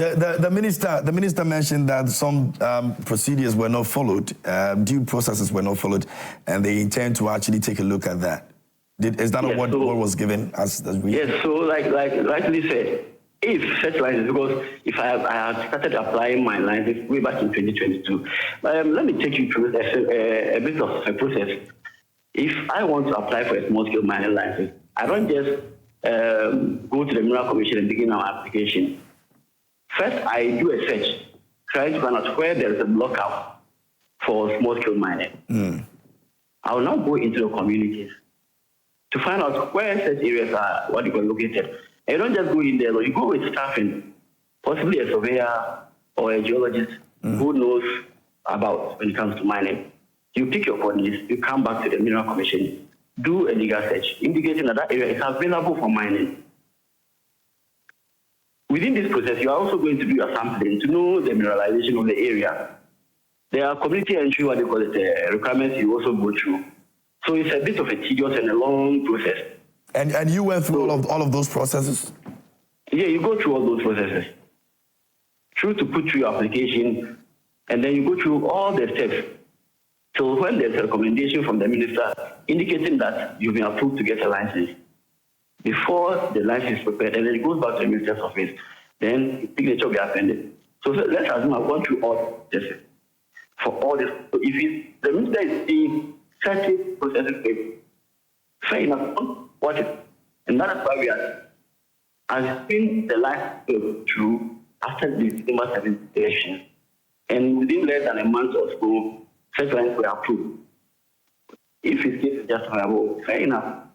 But in the case where I have applied way back in 2022, awaiting my license, finally I get my license and then my license booked. It's unfortunate. You told us the process you went through in getting your license. Now, after going through all the processes to the Mineral Commission and all of that, at what date did you get your letter that you can proceed on working?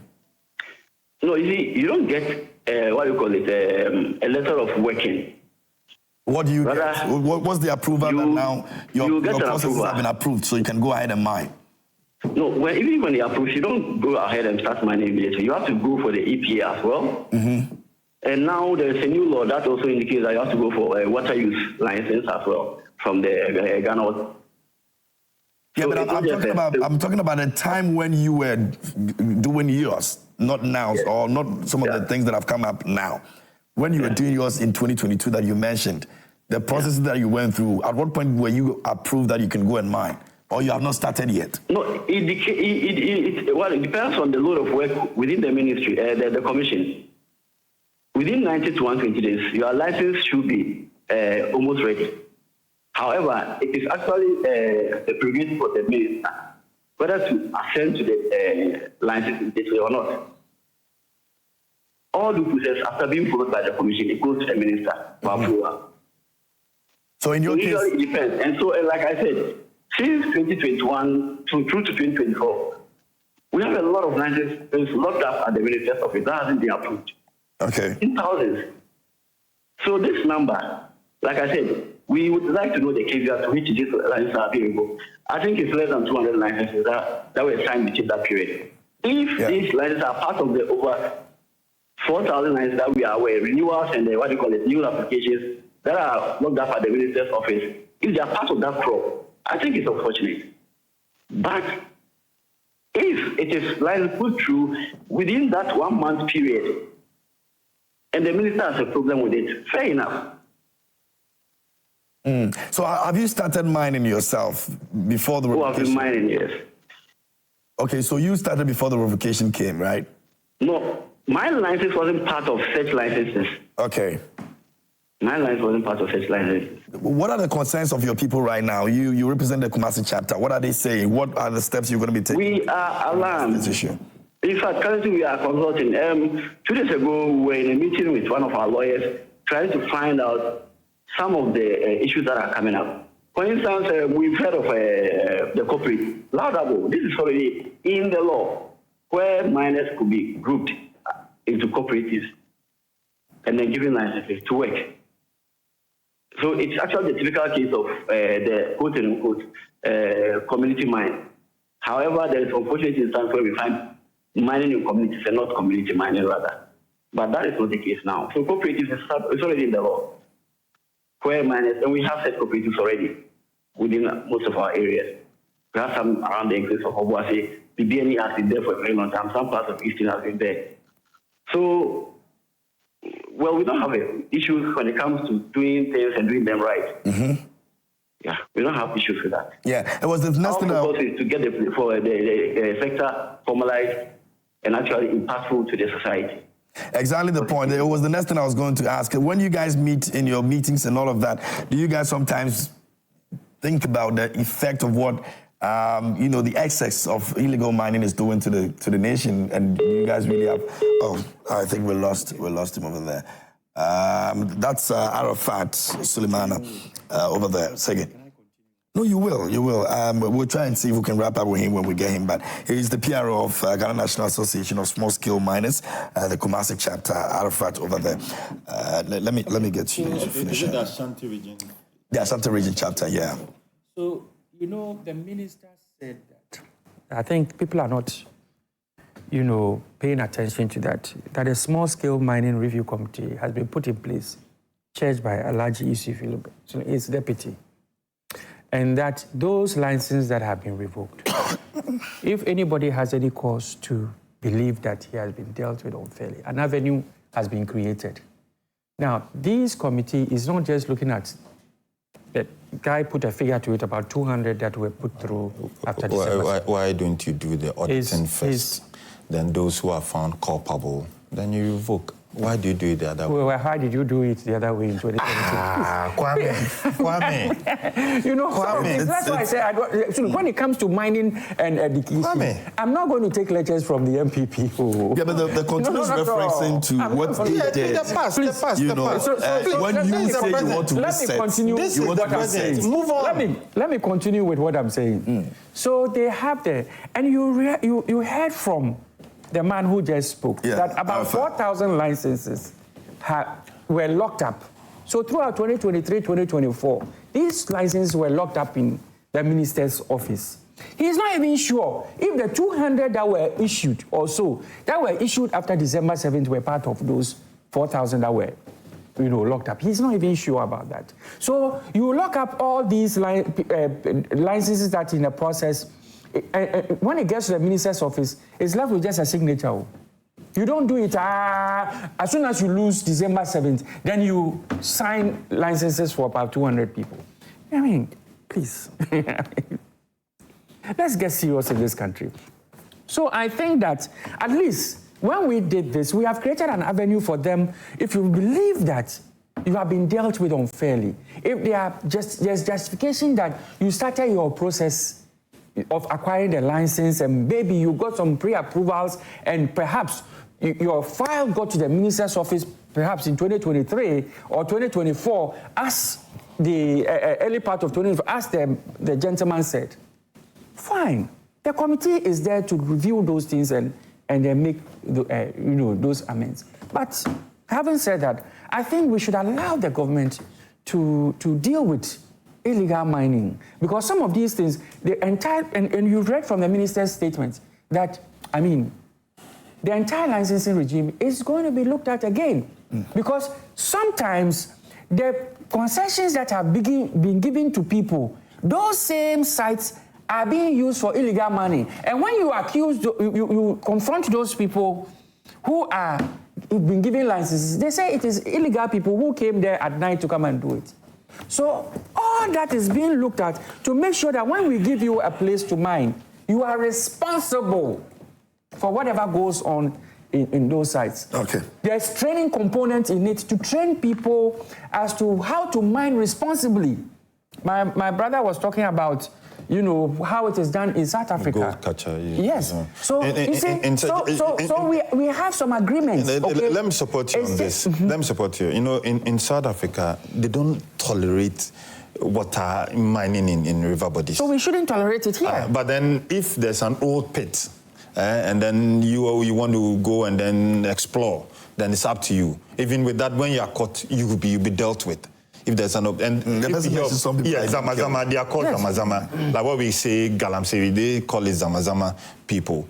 So you see people, you know, an abandoned pit, you see them going to explore whether they can get some, you know, so that's, and people even end up losing their lives and whatnot. But then, in one of the messages that you read, KMJ, somebody raised something about what is happening in the communities where NDC executives, because the DC... Yeah, there's a video the person shared, but... Yeah, because we don't have district chief executives. Yes, we don't have district chief executives in place. The NDC executives have, you know, they are going on a rampage. They go to a site, they've started collecting monies, royalties, and all that. I think that the police now in these constituencies, these districts, are helpless because they are scared. If you are not careful, you'll be thrown from wherever you are to somewhere that you don't want to go. You know, so everybody is just minding his or her own business as if nothing is happening. So we can't sit in Accra, make all the noises, say all the beautiful things, and yet when you go to the communities, you go to the towns and villages, you see illegal mining going on, and then the police are there, helpless, you know, without doing what they are expected to do, doing what they are supposed to do. I think that it's high time we stop playing to the gallery. You know, videos, people jogging and wearing Adidas tracks and all that. Let's rather go to the ground. Somebody also raised the issue of the Kempinski meeting. You want to deal with Galamsey. The key stakeholders are not in Accra. Because I'm not an Accra boy. I don't know. Do we mine in Accra? Is there gold in Accra? But then, rather, you go to Kempinski, you put some people together, and then you say, these are the strategies that go to the ground, go to the key people. When they wanted power, they took cameramen, they came to Joy, they took cameramen to the river bodies, and then held press conferences there. Why is it that now that you are in power, that you claim that you want to stop or you want to curb this menace, you rather now go to Kempinski? Now you're a bourgeoisie. No, but you see... So you go to Kempinski to do this. Come to my community. Come and meet the chiefs and people of Abrem. And the chiefs and people of the North. I'm saying, come there. That's where the problem is. Why come and meet the energy ministry to Takrady, because that is where you have oil. I said, come there, take our concerns. The fact that there's a meeting here doesn't mean ideas that can be. Come there, take our concerns, and then put our concerns into action. And who says that is not part of what they are doing? The fact that they had a meeting in Accra does not mean that they are not going to go to the mining area. In fact, the task force that is working, out of, from which we have achieved these results, the minister put out the results that he has achieved so far. The task force is in the field working at the moment. And he gave specific figures as to what they have been able to claim so far. So are we saying that, if in 2024 we had 9 that had been taken over, now 7, we have just 2 left to rescue from these illegal people. Are we saying that that's not something that is commendable? So we have only been in power for 60 days, and our water bodies is beginning to show that there's some work going on. So it will not happen overnight. it's not going to happen overnight. But at least something is being done, as opposed to previously when it was just getting from bad to worse and was just all over the place. So at least something is being done. And I think the government should be commended for what it has achieved so far. Okay. And let's not forget that this revocation of these licenses that were issued after December 7th is all towards making sure that before we issue these licenses, certain things that the committee is coming up with, like training and what have you, we have gone through those things, because even the mining they are doing, they are leaving a lot of money on the table. A lot of gold is being left on the ground after they have moved through and said we have mined this area, because it's not being done properly. The right technology is not being used. All that is part of the new training that they are supposed to, be introduced to, and how to mine responsibly to ensure that our water bodies, there's nothing wrong with mining. Small-scale mining. It's just that you don't do it in a way that will pollute our water bodies, that will create problems for, the communities. Okay. And so all that, when government is doing that, we have to commend the government to do it. Let's allow the government to do that. And I know lawyer is going to say before he says that we should go after... conjecturing? It's mine. We are people who are funding it. And I think that if the people who are involved in putting these processes and procedures in place, this is something that we should all look at. Of course, we all know that some people are behind and pushing the money. Those people have to be dealt with. I don't know whether the Rambo-style invasion, is the way to go. But however, we should get to the bottom of it and ensure that these people are brought to book. Okay. I think that will help.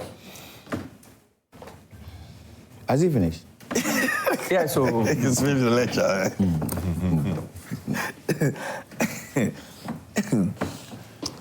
The minister, before he came to Kempinski, as Honorable wants us to understand that Kempinski is a posh place and he shouldn't have come to Kempinski to have a press conference.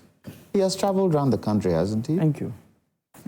I've seen him in areas where he had indicated that he did the Kempinski Fest before. Under no circumstances are they going to allow Galamsey to go on. Once he was given the mandate for being the minister, he went around to some mining areas. And by the way, he has intelligence on the ground, doesn't he? Intelligence give him information. As to whether he had the meeting in a cubby hole or he had it in his office at having Kempinski, is neither here nor there. It is the content. What I expected from my good brother, Honorable, talking about the young people they have brought in, add value to it.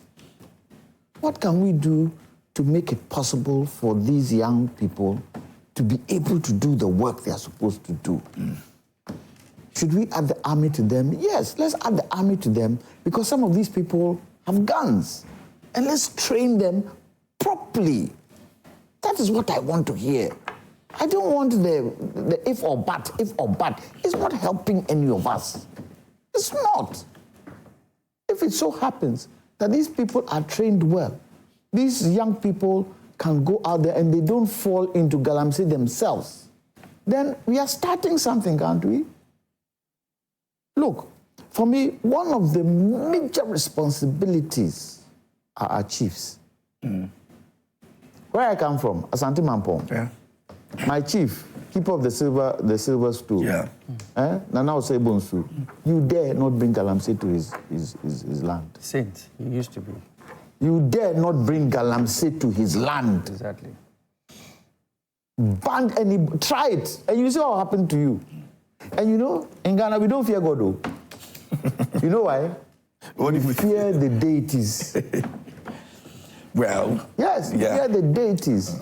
They will strike you. Yes, yes. If he tells you, we are Antwa, you will stop. You will stop. The chiefs have a huge responsibility. And I think government should look at them to make sure that The patriotism that we are looking for starts from there. Because Galamsey, is it done in the urban areas? No. It's done in the rural areas. Who are the handlers of the rural areas? Are chiefs. I expect President Mahama to call all the chiefs, have a deba with all the chiefs, and even those areas where Galamsey is going on, read the right act to those chiefs. He engaged with many of them during the campaign. Read the Riot Act. That was campaign. You are now president. You have the power. The Constitution gives you the power. Read the Riot Act to the chiefs. It's not a question of solve. Once you read the Riot Act, follow it with implementation. Because most of the chiefs know. Let me tell you something. Let me tell you something. If President Mahama fails in his bid, to do all the things to correct this nation, if by 2028 we don't see a modicum of improvement, this country will go up in flames. Why?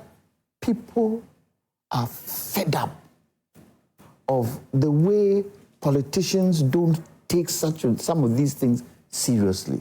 Let's give it to President Mahama. He started well. The question is sustaining how he started. And if any of his people step out of line, you're out. Let them know. Because he said, President Mahama said, what does that mean? Whatever we are doing, that they hit the MPP with, they will also hit us with it. So let's do things right. It's important. Number two, I think we need to sit down as a country. The entire Ghana cannot be a mining pit. It's not possible. We've got to a stage where we need to demarcate areas for mining. We've got to that stage. Right now, 3/4 of Ghana's land mass is said to be covered in oil and gas. If we discover oil and gas in this 3/4 land area, are we going to say we are only going to do oil and gas? Are we not going to demarcate the areas we can do oil and gas? Even in America, the largest producer of oil, do they drill all their oil? There are certain areas they don't touch. But most importantly, and all this has got to do with employment. If we are not putting the right protocols in place where people want to mine, people want to do oil and gas, if we don't put the right protocols in place, where in Nigeria has the whole place been damaged? Port Harcourt, is it Port Harcourt? No, it's not Port Harcourt. Abuja. It's not Abuja. It's in the south. There's a place in Nigeria where oil has just spilled over everything and spoiled everywhere because everybody left other minerals and went for oil. Ghana cannot go down that line. Let's structure it. And it's the structure that is missing. Let's structure what we are doing. The Minister of Mines and Energy should sit down and say, look, this process that we are doing is not, let's structure it properly. And we should get support. I keep saying, NDPC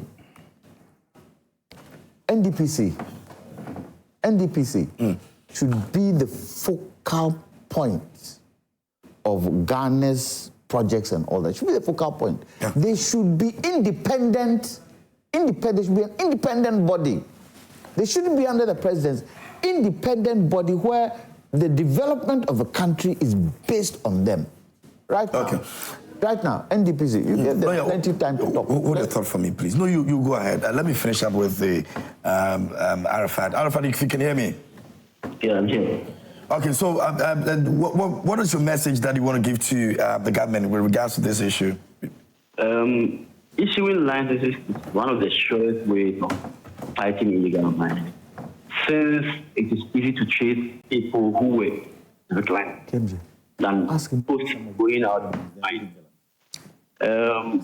We also believe that you cannot fight illegal mining without being part. Our task force has been all over done a lot.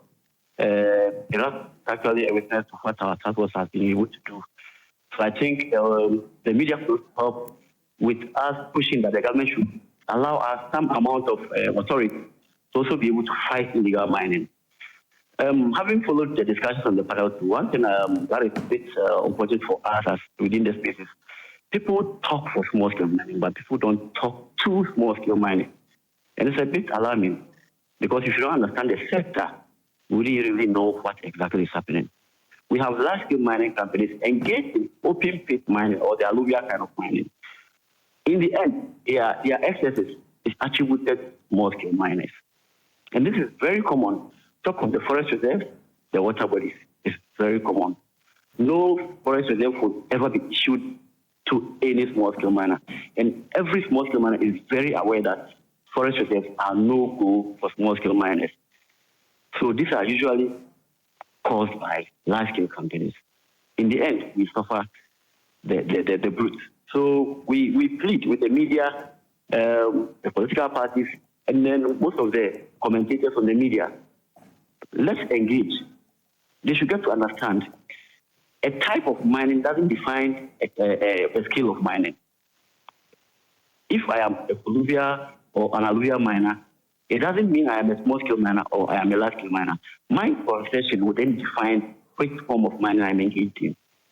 But the model I employ doesn't define my scale of mining. And we all need to understand this. This is one of the issues that is a bit troubling for us because continuously it keeps causing challenges. Fighting water, what do you call it? These people mine on water bodies. Our task force has always been leading. Very for instance, last year we did a lot of work. We ended up getting our commander for our task force shot. He was at the 37 military hospital for over 3 months, battling for his life. There was no media coverage for that.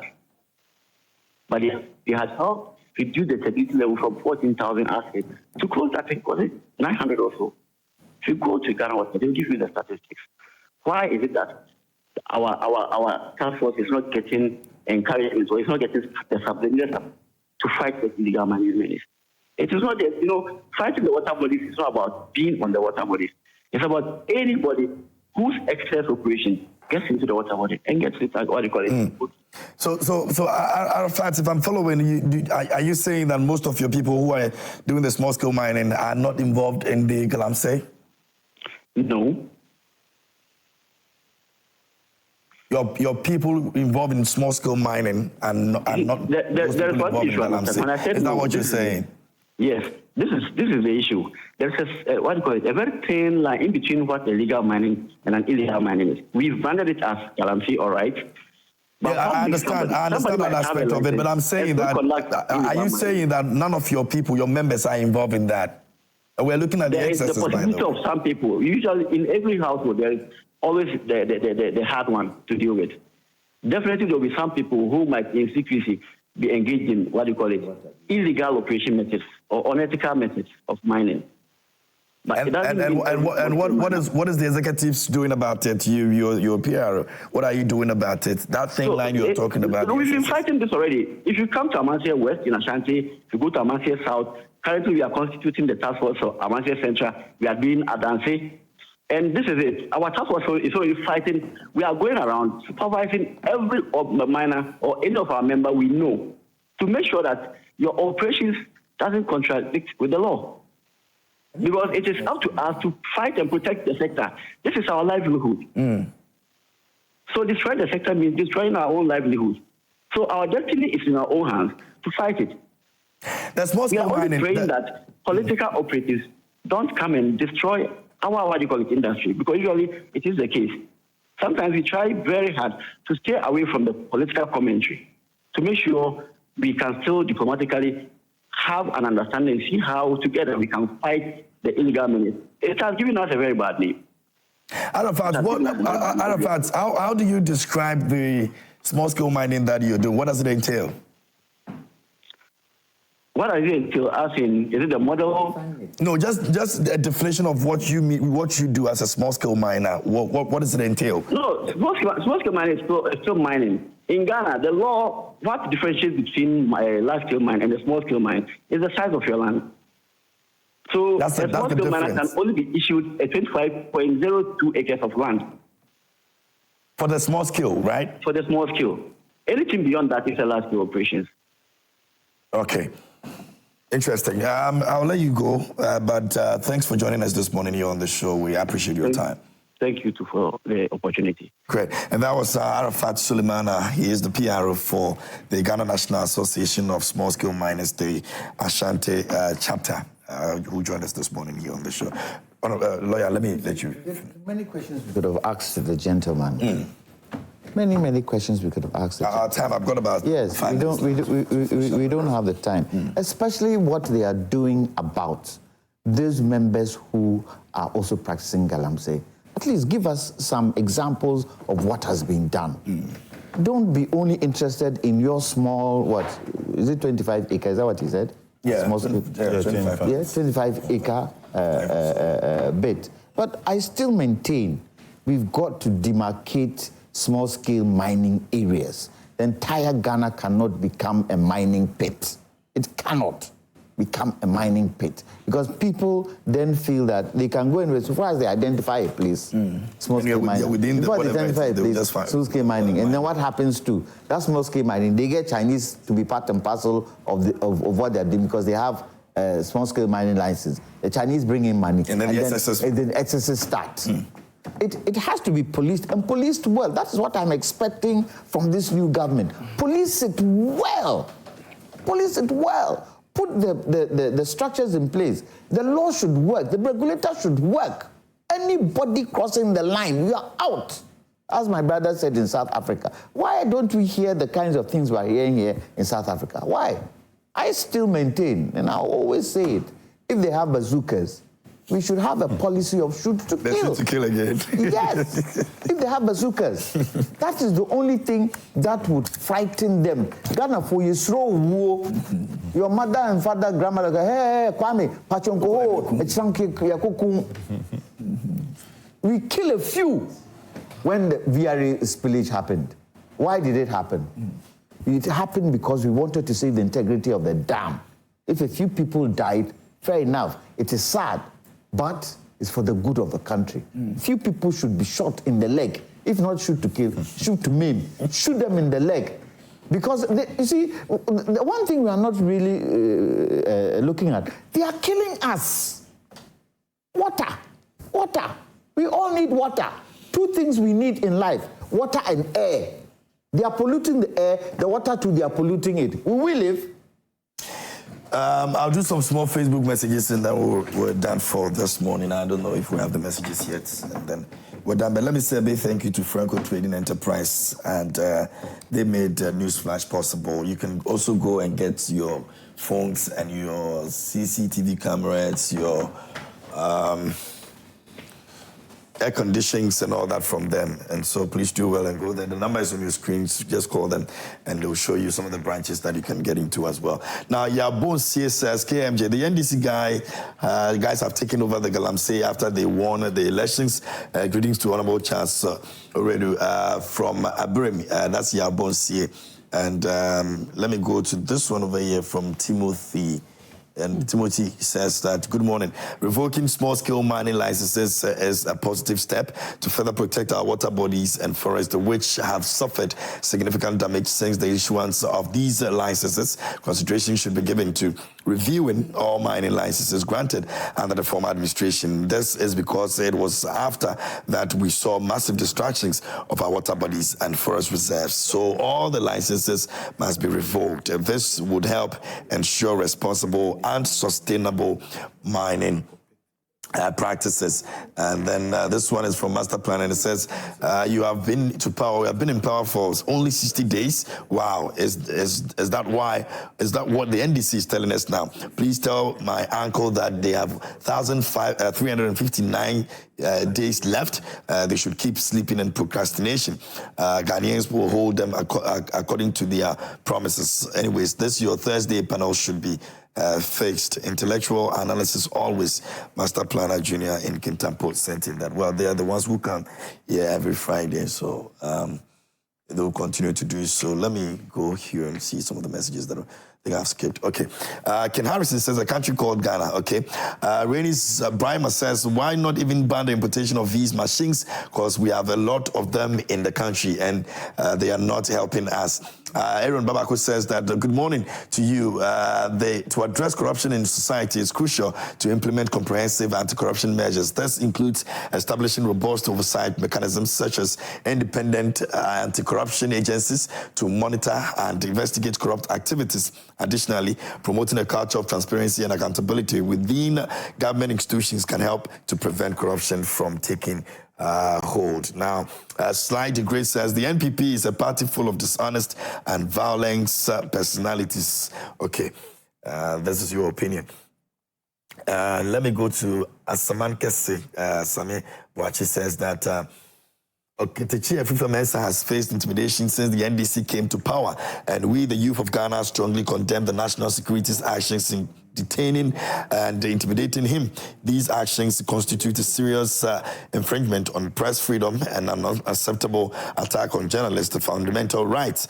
This act erodes democratic values and breaches Article 21, 1A of the 1992 Constitution of Ghana, guaranteeing freedom of speech and expression. President Mahama should safeguard press freedom and prevent such incidents. This is not the leadership we voted for. Press freedom, freedom of expression, stand with Oketechi. Okay. Let me go to this one over here. It says, KB Shrohoga, that's, which language is that?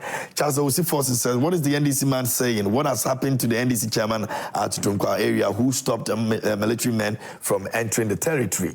Okay. Tariq says that the smart ones will never support idiocy.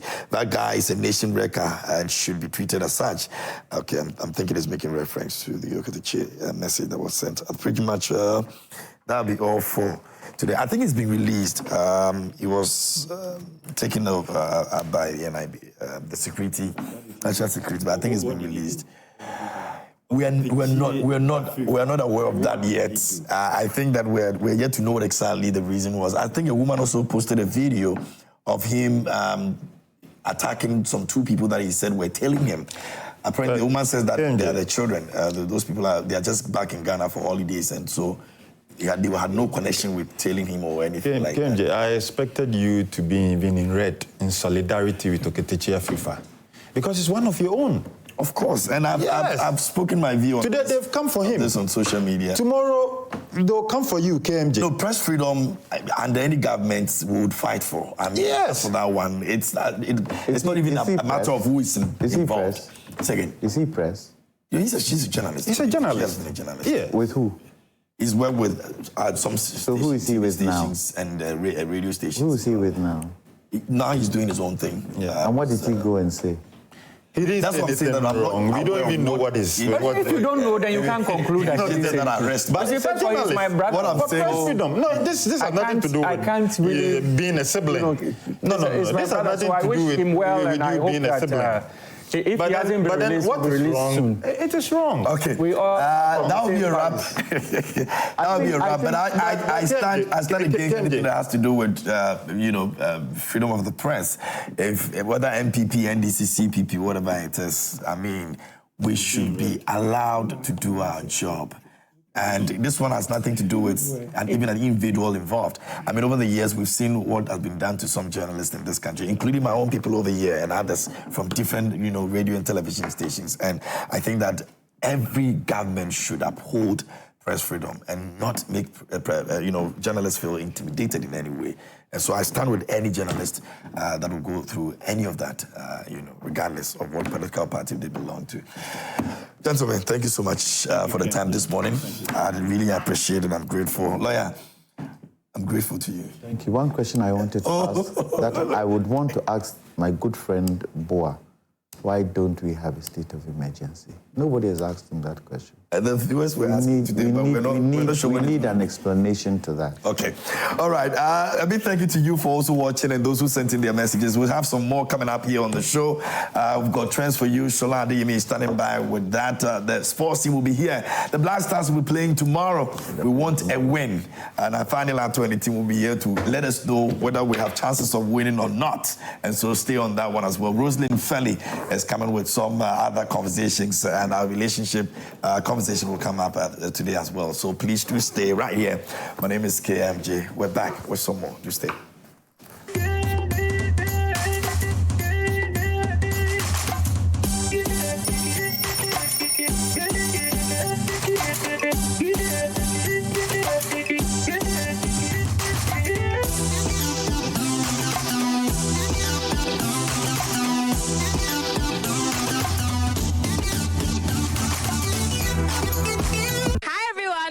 Louisa here. It's World Oral Health Awareness Month, and World Oral Health Day is on the 20th of March. Can you please tell us your name? Gloria. I'm Madam Hannah here. Gloria, you know this month is Oral Health Awareness Month. Actually, I didn't know. When you said this month, the Oral Health Awareness Month. Oh, yeah, sure. Really? It's the World Oral Health Day, Nedabing. Is that true? I said no. 20th. You hear them? If we investigate this very well. First of all, show me your K9. Hey, what a surprise. Okay, show me your K9. I think the long one, I don't know what I can see it well, but the long one after the front. Yes, that's actually correct. You're saying that chairman with the K9. Okay.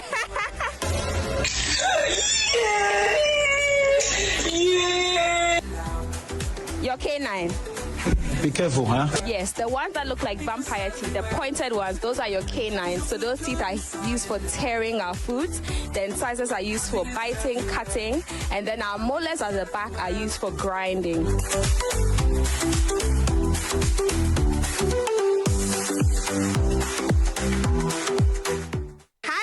Dr. Louisa here. It's World Oral Health Awareness Month, and World Oral Health Day is on the 20th of March.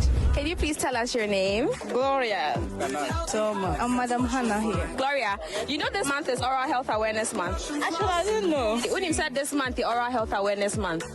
Oh, yeah, sure. Really? It's the World Oral Health Day, Nedabing. Is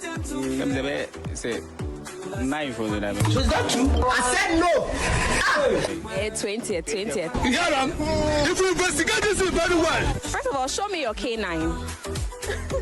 Hey, what a surprise. Okay, show me your K9. I think the long one, I don't know what I can see it well, but the long one after the front. Yes, that's actually correct. You're saying that chairman with the K9. Okay.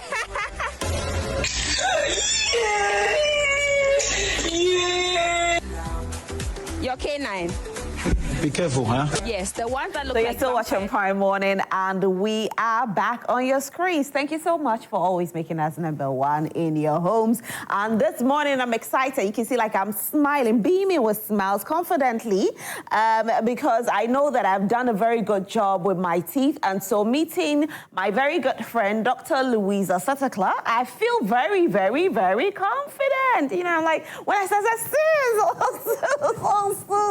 I'm not shy. I don't know if you can do the same thing like I'm doing this morning. I'm here with the one and only Dr. Louisa Setekla, darling. Hi. How are you? Thank you. It's good to have you here. Thank you. I'm happy I'm here, and I'm so excited because I can see you have a bright smile. Yeah. You have a happy mouth.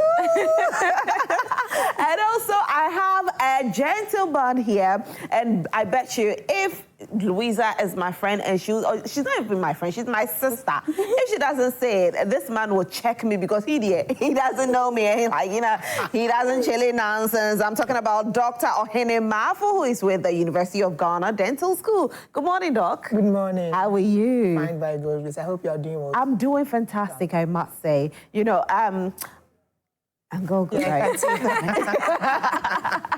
And it's all about World Oral Health. Is a month that we are celebrating, right? Or yes. But today is the day itself, yes. So we're celebrating today, but the whole month it is. Yes. Because I'm seeing the videos that you are doing, and, you know, people don't know which one is the K9. All we know is that my wisdom tooth, and then my gum and my teeth. That is it. Sadly so, but we're trying to change that. We're trying to do more oral health education. That's why we're here. You see us all over the place. We're trying to change that narrative so that each Ghanaian will be equipped with the knowledge that they need to have about oral health. So this year's theme is a happy mouth, a happy mind. Yes. Oh my goodness. It resonates with a lot of people, you know, because when you go to bed, you wake up and you don't know if your mouth smells good or not. So sometimes you are very, very uncomfortable. You are not confident about it. Now, let's explain what the theme means today to everybody. Okay, so I think we'll both share what we think because it's pretty subjective. What a happy mouth and a happy mind means to you. A happy mouth, I think it's a bit of a metaphorical, wordplay that they did there, happy mouth, a happy mind, because a happy mouth means that you're, looking at your smile, it even makes you happy. You're confident in your smile. You're confident you have good breath. You're confident that people are not going to, judge you when you speak. And so that also reflects in a happy mind. Because when you have, you're comfortable with your mouth and you're comfortable with the smile, the way you look, your general confidence in yourself is going to be way better, and then, that's going to give you a happy mind. And, there's a relationship. It's like a two-way relationship. A happy mouth giving you a happy mind, and a happy mind also giving you Very true. You have no idea how it can affect your mind. You're going around, you're like, my mouth smelling. Yes. And even the other way around, which most people do not even know about, is how your mental health can even affect your oral health. Things like anxiety. There's something called bruxism, where people clench and grind their teeth when they are anxious. So having mental stress can affect your oral health in that way, because you're grinding your teeth and you're going to have tooth wear, you're going to have pain in the joint here called the TMJ, temporomandibular joint, so you're going to have pain there. This is a way that your mental health is affecting your oral health without you even knowing. People that are on antidepressants, there are some medications that are used to treat mental health diseases. They tend to cause dry mouth, and dry mouth leads to so many things, bad breath and all of this, because your saliva has a very important role in your mouth. So these are things that we should know. If somebody is on any antidepressants and they're having issues with saliva flow, bad breath, then now it makes sense. You need to go to your dentist and your doctor, either your psychiatrist or your psychologist would have to come to an agreement on what to do to curb those side effects, And overall, your self-esteem. If your self-esteem is low, you are anxious about maybe having a missing tooth or the improper alignment of your teeth, all of these can affect you in either way. So it's a two-way street, and either way, it's very important for us to know. How come I never thought about it? Because, sometimes people don't have the correct arrangement of teeth, and we are always teasing them. Society doesn't even make them feel comfortable.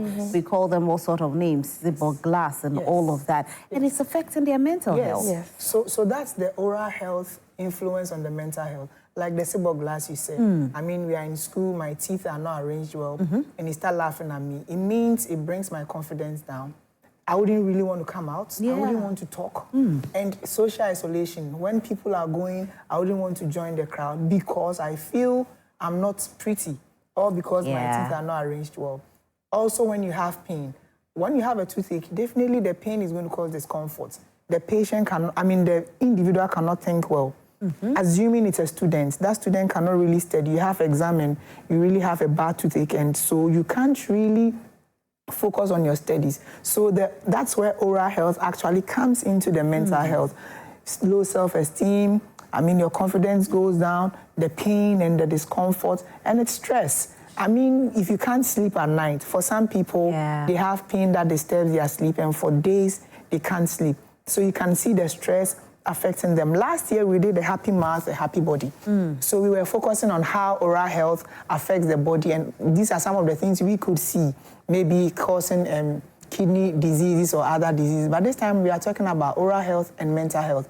We want the world to know, we want Ghanaians to know that oral health isn't something that maybe they all know, it's just the mouth and the teeth, the teeth and the tongue. No, it goes beyond that. Wow.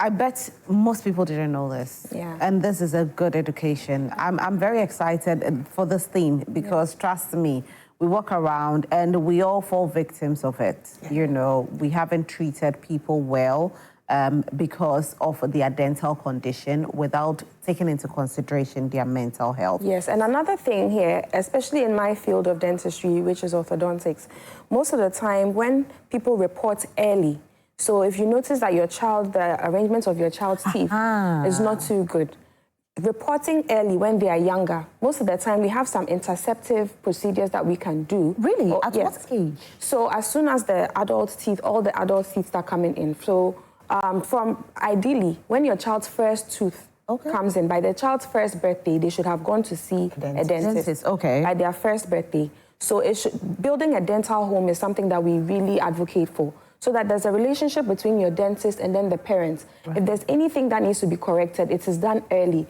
things like tongue tie. Some children are born and then the tongue we call it a tongue tie, is not really mobile in the mouth. So it affects speech. So if something like this is seen early, then a surgical procedure can be done to free the tongue and then the child will now speak well. But if you're not going to see your dentist, this problem cannot even be diagnosed for treatment to be done. And so you are here going for all sorts of other spiritual stuff and all. But it was something as simple as a tongue tie. That's why we say that by the child's first birthday, establish that relationship with the dentist where you start going to see the dentist. Even though the child doesn't have any teeth showing, you still have to go to the by dentist. the first birthday, they would have. Oh yeah, there'll be like 2B showing. Right? At least by 6 months, you'd see the first two. The first two come in. Now it can even go to 4 months. I mean, things are changing. Averagely in 6 months. So as soon as you see the first tooth in the mouth, that is when you have to. At that point, if the child should have some sort of misarrangement, it can be fixed. It can be fixed and it would be cheaper for you. It would be easier. Yes. Yes, because if you're waiting till all the adult teeth have come in, we may have to put the child in braces, which would be a bit more expensive. But if you had come in earlier and then we'll do something like a removable appliance to sort of arrange the teeth properly at that early age, it's going to be much cheaper for you and it's going to be much easier on the child as well. They don't have to go through bullying and teasing at school. Trust me, most people didn't know this because I know somebody whose child is struggling with this. But the person says, oh, they told me to wait till my child is about 12 years before we can fix it. So the child is like 7 years or something and the teeth is really, really bad. But the child will have to go through till 12. And I keep on saying, why till that age? Can't anything be done? So like Louisa said, that's her field. Something can be done about it. So I would say that, I mean, when you come to University of Ghana Dental School, when you go to KNUST, I mean, the dental school in Kumasi, they have orthodontists and several private facilities in Ghana. You'd have to see the orthodontist. So in dentistry, we have subspecialties. I'm a dental public health specialist. She's orthodontist. We have the maxillofacial surgeon. So there are subspecialties. So if you meet a general dentist, and maybe the person would ask you to see an orthodontist. So an orthodontist would be the best person to look at it and tell you what to do. Besides, I always say that if nothing can be done about it, even at that time, the orthodontist can advise you when some things can be done and you plan towards it. That one, it's way better than not knowing anything about it and sitting home. Because even if the child knows that, let's say she is 7 and it will be 12 years that the child will even have this done, in the mind of this child, she knows that after 12, on my 12th birthday, things are going to change. So there is a little bit of hope for that person. It's way better than not having that hope and you don't know what's going to happen and they still keep laughing at you, or you don't really believe in yourself because of your looks. Wow. Louisa, what's the most common oral health issues in Ghana? So tooth decay is one of them. We were laughing about this the last time, that when you go somewhere and people find out you're a dentist, you see at a party someone is showing you their back. It shouldn't be that way. That's why we're advocating for everyone to go to see their dentist at least twice in a year, whether you are in pain or not, whether you have a problem or not. So tooth decay is one of them. Gum issues, so periodontal diseases is another. People feel like, or when I brush my teeth, I always bleed. It's not normal for you to bleed when you brush. Bleeding gums is not normal. It's like saying that every time I take a shower, my skin bleeds. It's not normal, so we shouldn't see that as normal. So bleeding gums, periodontal diseases, all of these are also very common. We also have oral cancers, which a lot of people do not know about. Those are also, we see them a lot in the government institutions because that is where they would usually come to. And then also bad breath. Is something that a lot of people battle with. So these are things that we want to educate people about. If you're facing any challenges with any of these conditions, please see a dentist. The earlier you go, the better. Because most of the time, these conditions, when diagnosed early and treated early, is going to be much cheaper. And it's going to take you through less stress. Because imagine that you have a cavity and you go to a dentist, you get a filling done. You pay for that and you're good to go. But if you wait and then the cavity spreads all the way into the pulp, which is the part of your tooth that has the blood vessels and the nerves, you're going to have excruciating pain. And that's going to take you through a lot of stress personally, you're also going to have to pay more money for the treatment that will be done at that stage than you would have paid for if you had gone when it was just a hole in your tooth that wasn't hurting. So that's also another thing that we want to bring people's minds to. And, you know, the fact that these things they are preventable. So if you don't prevent it and it even happens, the earlier you seek treatment, the better for you. Wow. Today's conversation, I wish I had like 2 hours for this because I'm enjoying it so much. You know, there are so many things. There are misconceptions about oral health as well. Yes. Tell us some of them. Great. So first of all, dentist is not all about tooth extraction. Okay. You know, in Ghana, as soon as you say you are going to see the dentist, the first thing that comes to mind is I'm going to remove my tooth. Yeah. Or they are going to take out my tooth. No. We've passed that stage years, long ago. Dentistry is not all about extraction. Oral health goes beyond even the teeth and the tongue as well as the gum. So it is because people present late. I mean, they don't come in at an early stage. That's how come you may not have any other option than to extract. And it might also be expensive at that late stage to keep the tooth. So most people will now go in for extraction. So we go beyond that. Like Dr. Louise's team, they do the arrangement of the teeth wall. It's not necessarily extracting the tooth. Then again, some people will say that when they extracted one tooth, it affected the other. No. What caused that tooth to be carious? That same condition didn't change. So then the other tooth or the other teeth in the mouth are also experiencing the same thing. I mean, I'm not brushing twice a day. I'm taking all the sugary food I'm supposed to take. I'm doing all the negative things. So they've extracted one because of a cavity. The other teeth are not spared. So the conditions never changed. But then outside, they assume when you take out one, the other one too, it will happen to the other one, like it will be spreading. Extraction doesn't cause spread. It rather stops the spread. Okay. Then again, when people are pregnant, they assume that after every pregnancy, they should lose a tooth. Yes. So they'll say that, yes, they'll tell you that some hot air or hot fluid passed through their mouth after delivery, and because of that, they lost a tooth. No. It is because pregnancy has induced, or should I use the word precipitated, a periodontal condition that has caused the tooth to be loose and it fell off. I told you the tooth was in a bone covered by a gum. Right. That's the periodontium. The periodontium is the supportive structure of the tooth. So once it is defective, the tooth cannot stand on its own. Okay. So then it happens and everybody will be saying, oh, as soon as I give birth, I lose a tooth. No. Another misconception is how hard people brush. I mean, when they are brushing, you can hear them from Accra and if you're in Kumasi. It's not how hard you brush. It is not how hard the brush is, the bristle of the brushes that will make your teeth white, no. But it's the technique and the frequency. It's the technique and the frequency. So you should use a soft or medium bristle toothbrush. Okay. Soft or medium bristle toothbrush. Your toothpaste should contain fluoride. Okay. And you should brush one in the morning. It contains fluoride? Fluoride, okay. Yes. So fluoride has to be in the toothpaste. Okay. I know people are talking about toothpaste that doesn't contain fluoride. I mean, no. We dentists, we are telling you today that your toothpaste should contain fluoride. Why so? So fluoride will prevent cavities from forming. Oh, right. Fluoride will strengthen your teeth. Okay. So apart from strengthening your teeth, it prevents cavities from forming. And sometimes when the cavity starts, sometimes the fluoride can help stop it. Okay. Yes. Okay. Wow. So as I said, soft or medium bristle toothbrush. Not extra hard. No.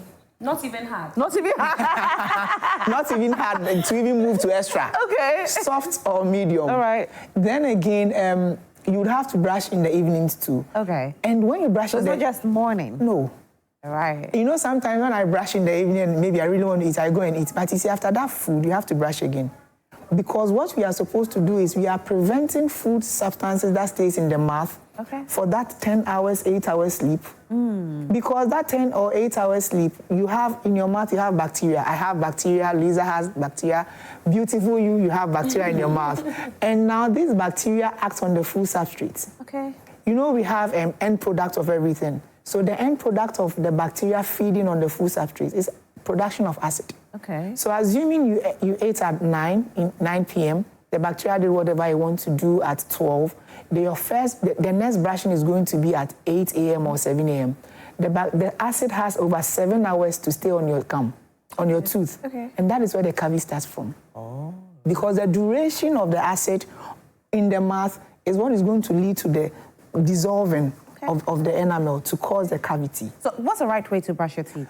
Great. So should I take it off? Yeah, you can have it. Great. So we advise, there are various techniques of brushing, but today we will advise people to brush in circles. Okay. First of all, it should be a medium or soft bristled brush. Okay. Your toothpaste should contain fluoride.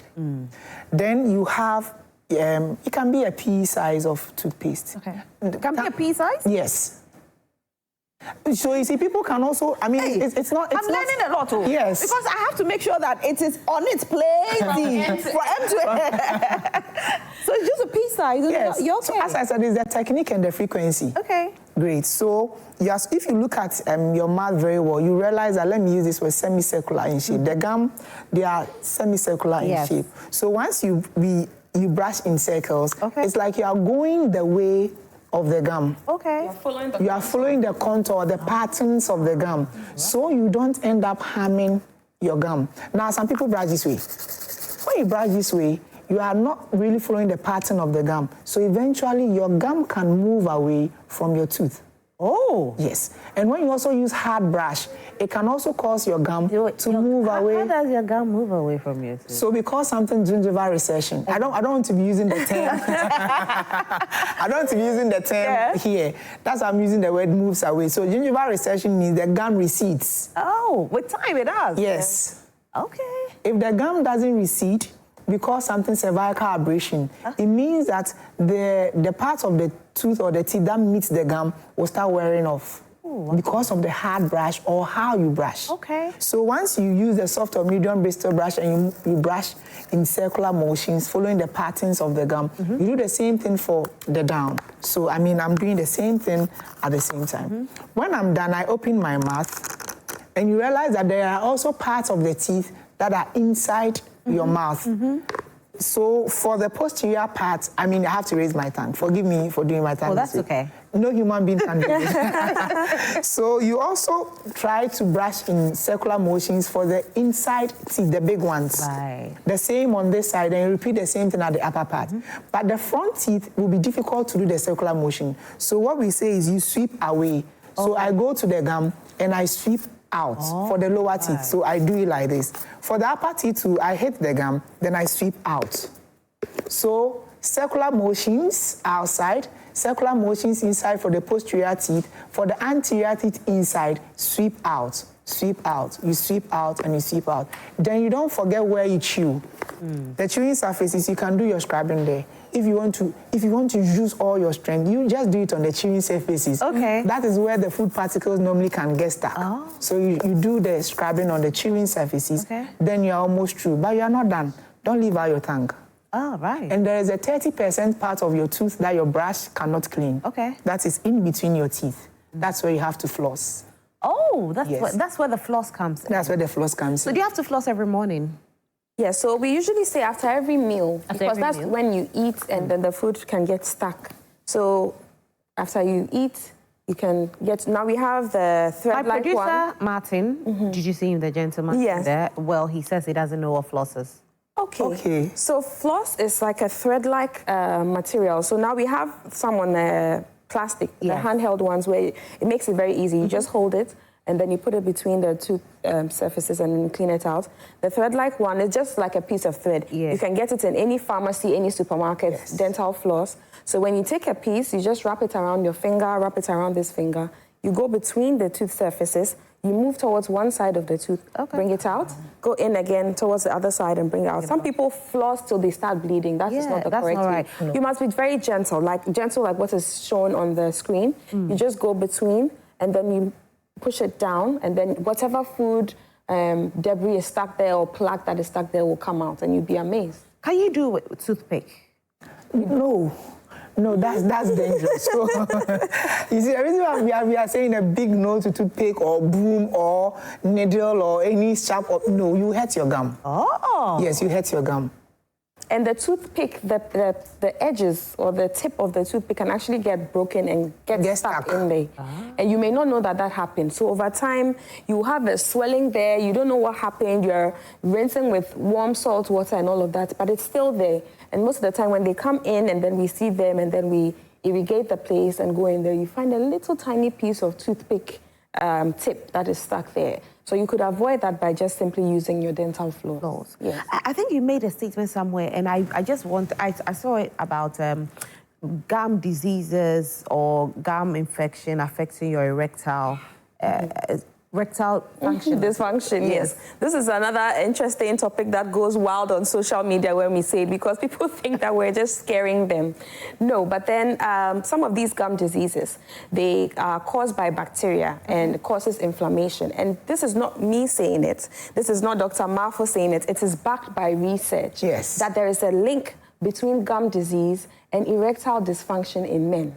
This is not us saying it. It is backed by research. And this is because of the inflammatory processes that are involved in there. So that is why we want you to stop it where it starts. Stop the gum disease where it starts. So when you get the gum disease, the bacteria now goes in there. It's traveling. Every part of your body is connected.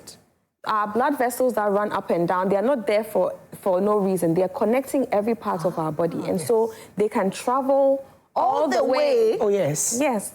It didn't affect your... It came all the way. It's not only erectile dysfunction, heart disease. Yes. All of these have been backed by research. It's shown by research that gum disease has a connection with all of these other systemic diseases. Yes. Wow. Dear gentlemen, brush your teeth. Brush your teeth so you don't end up in church. Because that's the next thing. And go and see your dentist. If you're experiencing any of these, your teeth are mobile, you're having bleeding gums, all of these things, they are red flags. You need to see your dentist.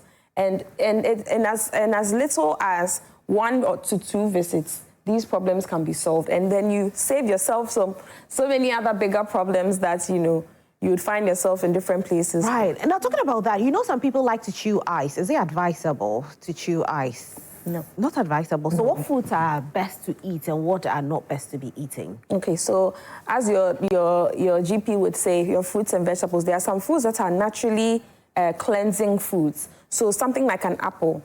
Picture yourself chewing an apple with the crunch and everything. It naturally even cleanses your teeth. Oh, wow. Water is also another important part of our diet that we should not forget, because it's the water itself is cleansing in its action, and it's good for your body as well as your teeth. It's bathing your teeth in the moisture that it needs. So our fruits and vegetables, the ones that are crunchy, fibrous foods, they are usually self-cleansing for our teeth, and then our water as well. And basically just a balanced diet.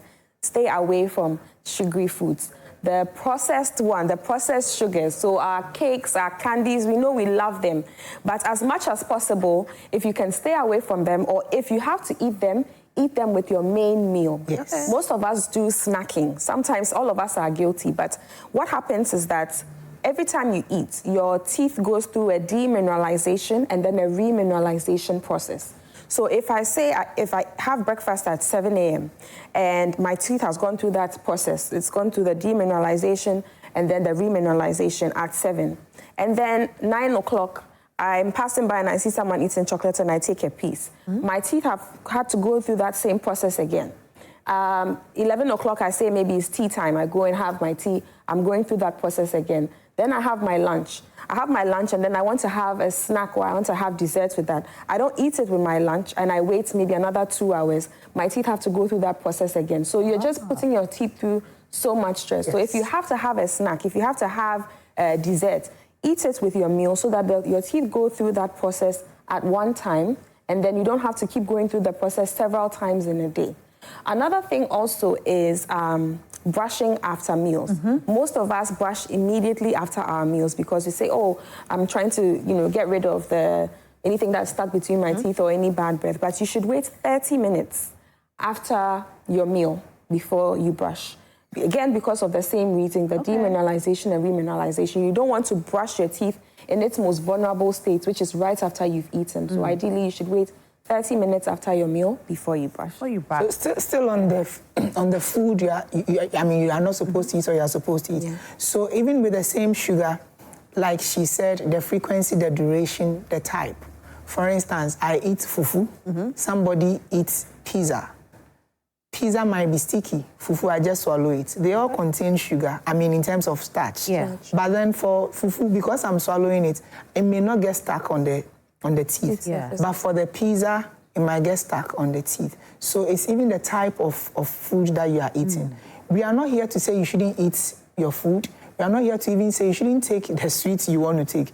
But we are just telling you the frequency and even how you do it. For instance, like she said, maybe with the main meal, so that your tooth doesn't have to go through the whole cycle again, demineralization, remineralization, and all those bits. So you can do all you want to do in a minimal way, but the right things are supposed to be done so that you don't end up having cavities, unless you want my pocket to be full. I like that. So there's this hype of veneers, teeth whitening and all of that. Is it advisable, Louisa? So all these are aesthetic, there's aesthetic parts of dentistry. Like he said, his field is the public dentistry, I'm orthodontics. There's another field called aesthetics.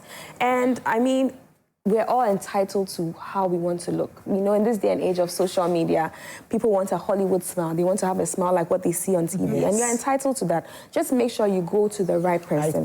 Go to the specialists who are trained to do that, because there are so many people out there offering some of these services who are not trained to do that. You don't do it?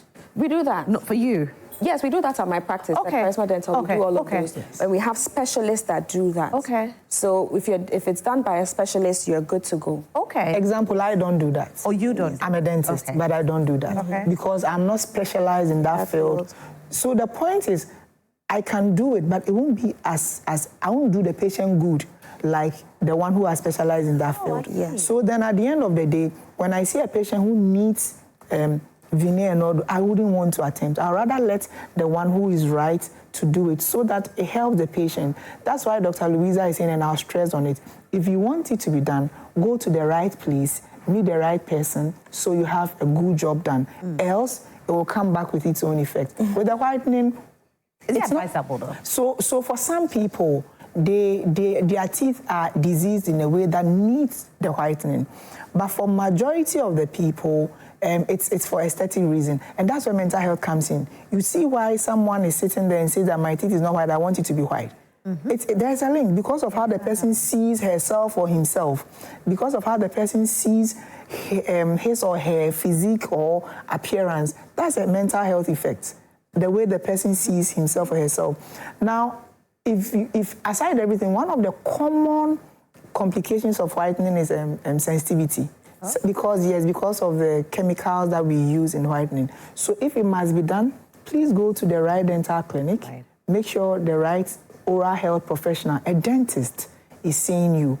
I mean, I've been honest here to tell you that as a dental public health, I wouldn't want to do veneer, and I'll let the right person do it. So if you don't get to the right dental clinic, you may worry yourself. Don't go and worry yourself. Anything we haven't said before you go? So take advantage of the season we're in, because March is a month of oral health awareness. Most of the dental clinics are offering discounts. So if you are waiting to go to see the dentist because you are not, financially prepared, this is a good time.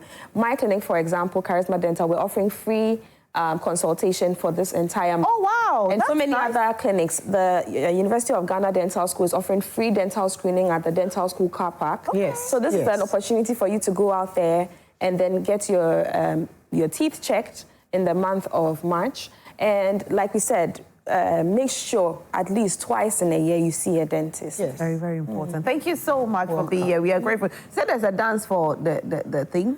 There is. There is a dance? There is actually a dance challenge going on. And yesterday, Accra Boys, so Accra Boys are the originators or the creators of this dance challenge. And so it's going on social media. I've tried my best. I've done mine. I'm hoping I win. There's a Come On 14, a Techno Come On 40 up for grabs. There are 2 techno tablets up for grabs for the winners. So go on social media. You can go to my page, Dr. Louisa, on Instagram. You can go to the Accra Boys official page. You can go to the World Oral Health Day page. Learn the dance. Try your best and do it, and you could be the winner of the phone, the GDA online page.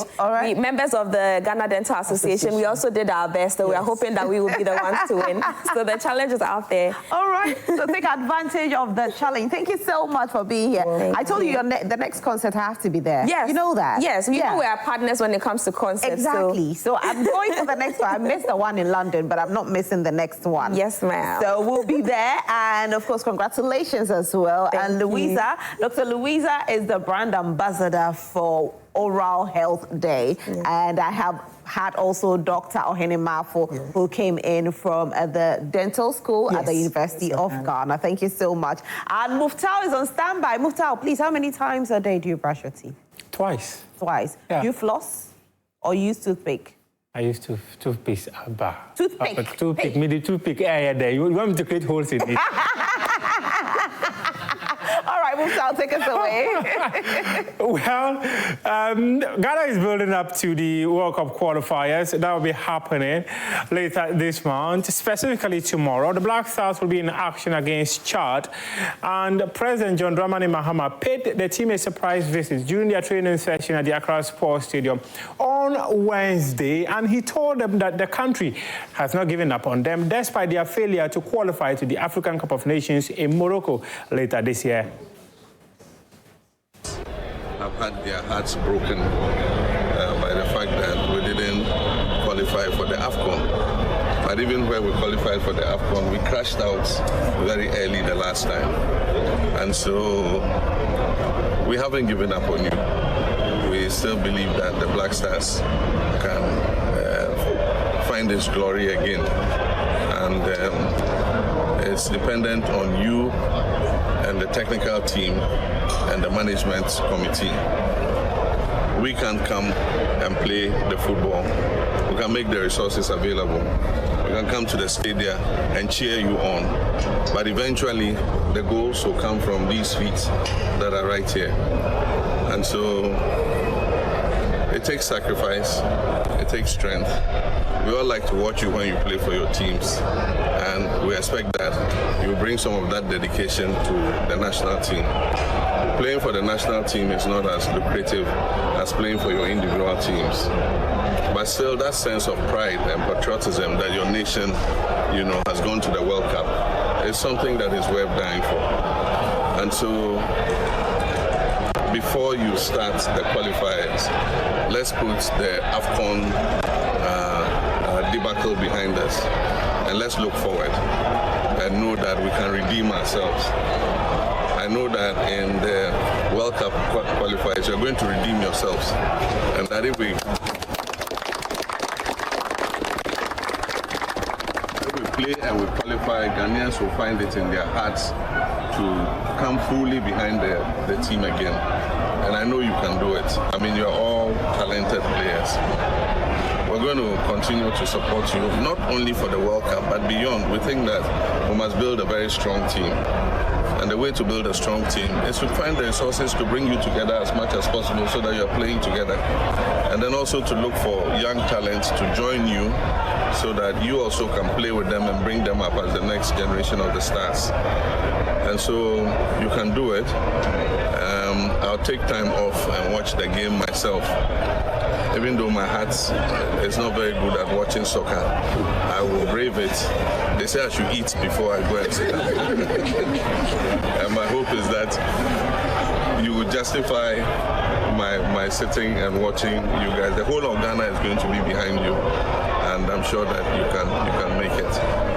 It's a very, very strong signal for all of you to come here to support us. We know that it's very, very difficult situation maybe, but we believe in the strength of our players, the technical team. They have been working a lot, and just want to show you that we will do everything we can Friday to make you happy, to make the nation happy, and after that I think things will be easier. Thank you very much for your support. We won't forget this, and we really, really appreciate you coming here, all of you, not only you, but especially you, but all of you for supporting us. Thank you very much. Mr. President, honestly, thank you for coming. And then the coach said this is a big sign you coming and giving us the support. We know that we're in a difficult situation, but me and my boys were not scared. We know we'll turn this around, and that's what we're going to do on Friday. So we want to assure you that you can be relaxed, because Friday we'll do the job for you, for the nation, and after that, I know things will be different. So thank you for coming, and we'll fight on Friday. Make sure we have the 3 points on Friday. some members of parliament have urged the Black Stars players to turn the tide after their failure to qualify for the African Cup of Nations. In fact, one of the members of parliament is Patrick Yeboama, who also happens to be the member of parliament for Okakwe South constituency. And he actually said that Ghana's consistency of losing to opponents like Comoros and Co is unacceptable.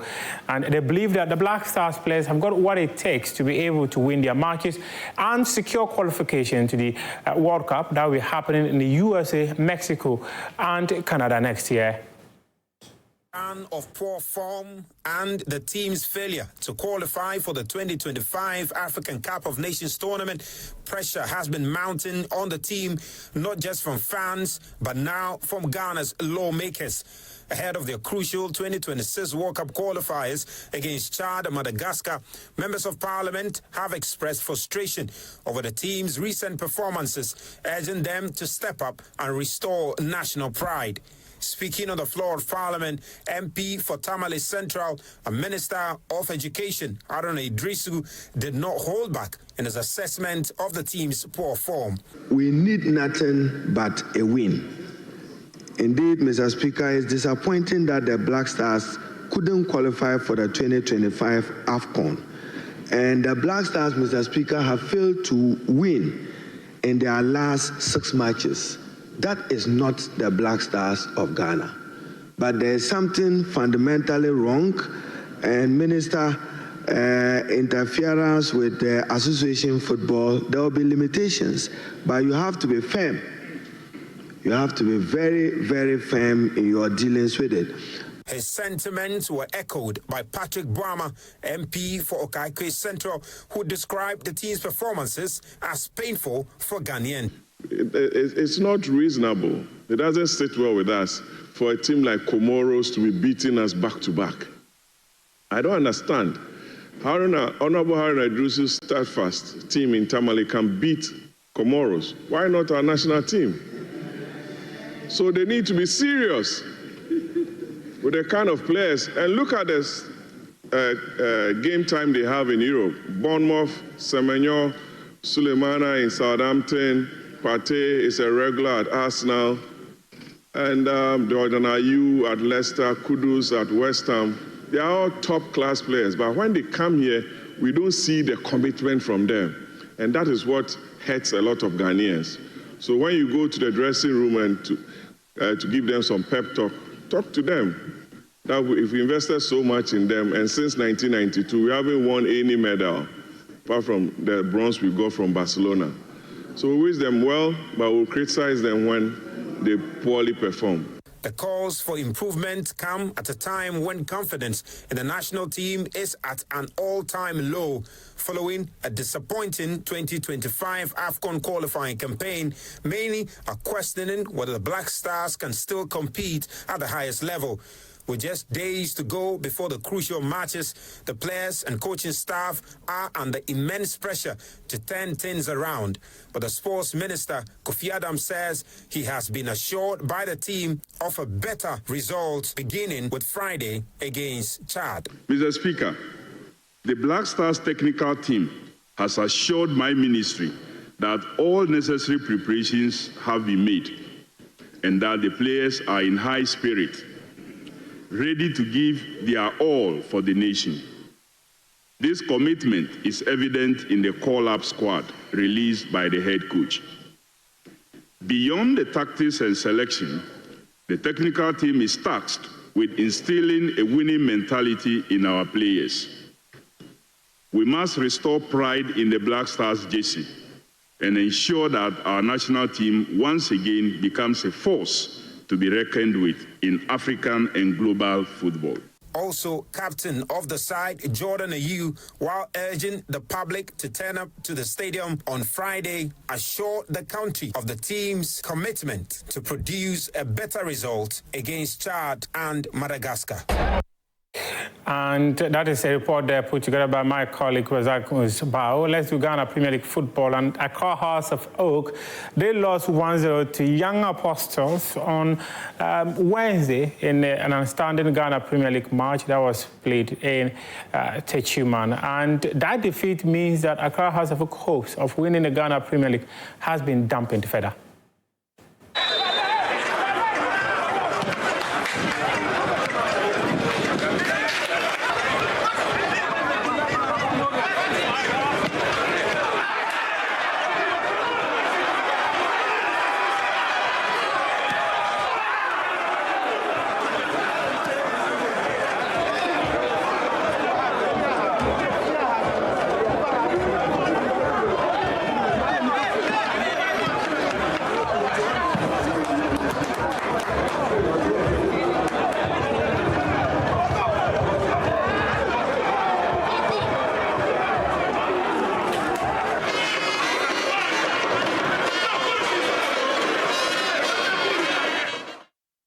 Let's take a look at the results of matches that were played on Wednesday in the Ghana Premier League. These were outstanding matches because the Ghana Football Association decided to halt the competition following the demise of Kumasi Asante Kotoko supporter Nana Yao Frimpong. These are the results.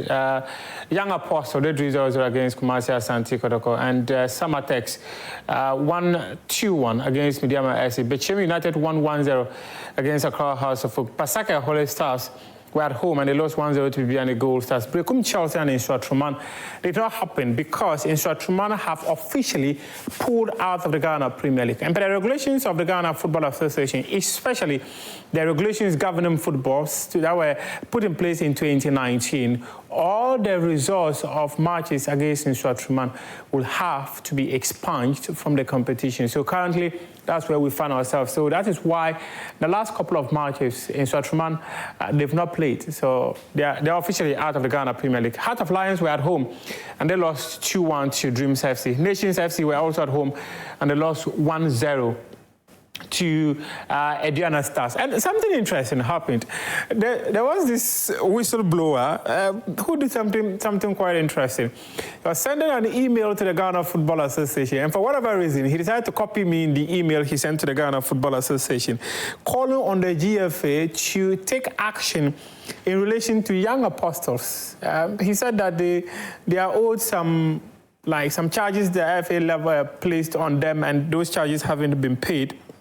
He's called Ahmed. He said he's a whistleblower, and he sent it to the General Secretary of the FA.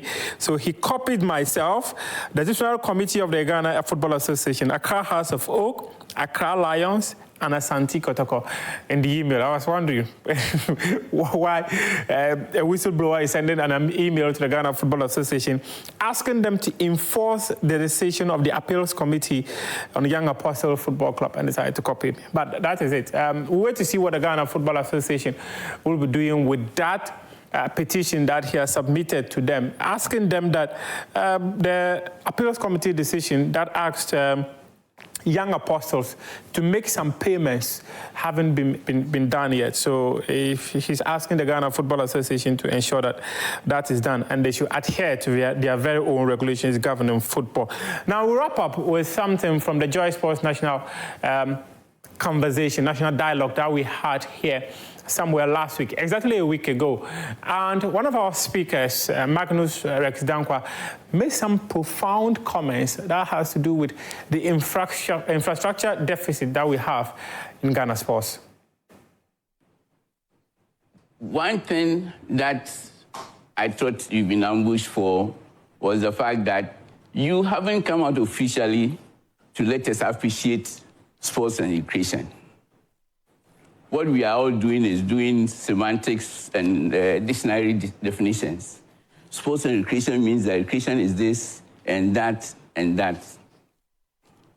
It will do us all good within the next possible month, or for you to come out with a clear vision that you want the ministry to have within the new naming, so that it makes it possible for the federations and associations to fall in line.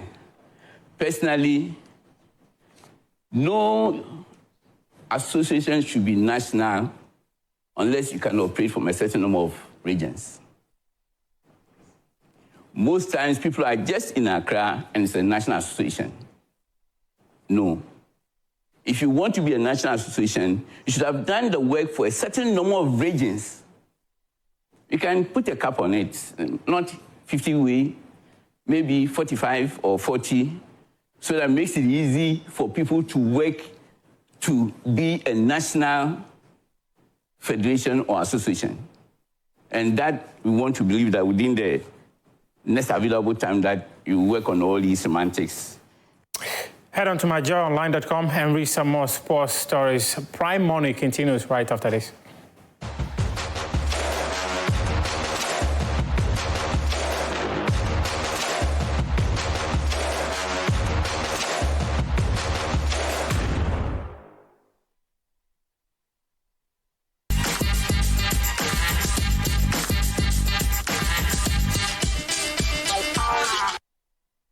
Hi guys, it's a Thursday morning. My name is Derek Elom Ashilevi, and of course you're welcome to What's Trending, the segment of Prime Morning where we give you a scoop of what's hot, what's spicy, what's sizzling on fire on social media, of course. The first story is one that I am very taken aback by it. But just so you know, this segment of the morning show is brought to you by Tasty Tom. You know, some of us are chefs. When you go to the kitchen, you want to go with a recipe that will redeem you. I mean, some of you two are not too good. You're a single man, you live alone. Charlie, don't go and disgrace yourself when a visitor is coming. Get Tasty Tom. They have recipes for chicken, beef, and soup. That's what I use, so Charlie, you got that.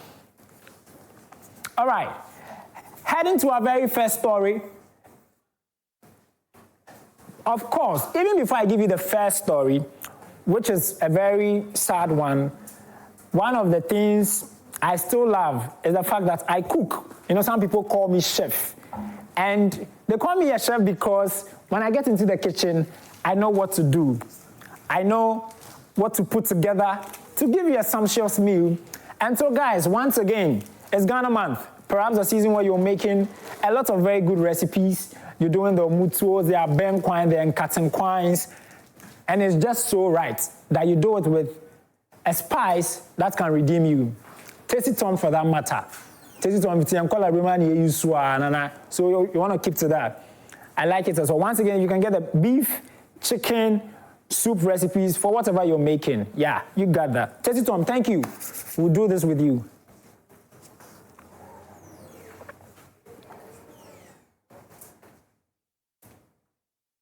Of course, you want to head into the kitchen today. And today I'm going to be eating in a place close to this place. I mean, close to my workplace. And I'll probably be asking the lady if she's using Tasty Tom. Because if she's not using Tasty Tom, I guess I'll not be going for that. Tasty Tom, thank you for being, there you see in the show. All the recipes there are. There's chicken. In fact, there's even shrimp. So if you want the Ewola Monko vibes, you want to do that with Tasty Tom, there's a jollof recipe. And I'm going to jollof beer now, a banana jollof and jollof. You know, you want to do that with Tasty Tom. Tasty Tom will not put you in shame.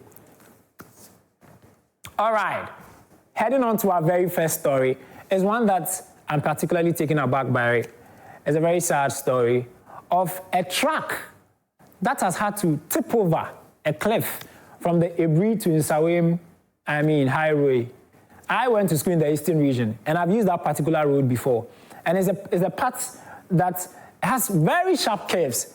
And so, Nana, even when we are coming with the trotros and the way the drivers keep speeding, you have to sometimes hold on to a part of the car because there's a lot of turns and, bends and all of that. But unfortunately, a truck, which was allegedly on a very top speed, tipped off. Don't take my word for it. See the video. I'll bring you comments after that.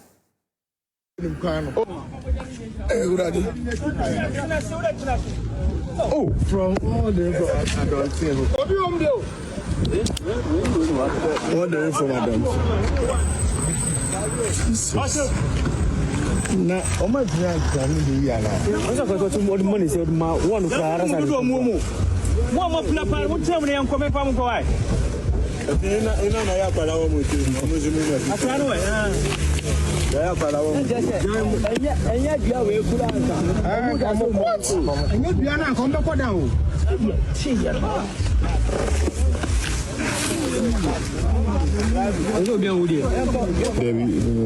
Sure. There one. We were had that. We were had that. I say, I told the boss.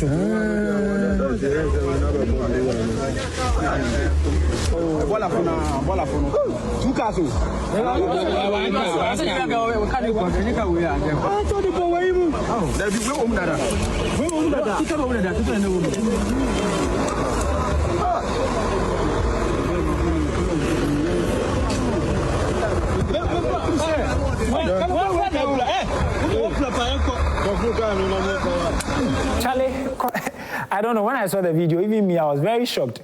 It's a very sad story.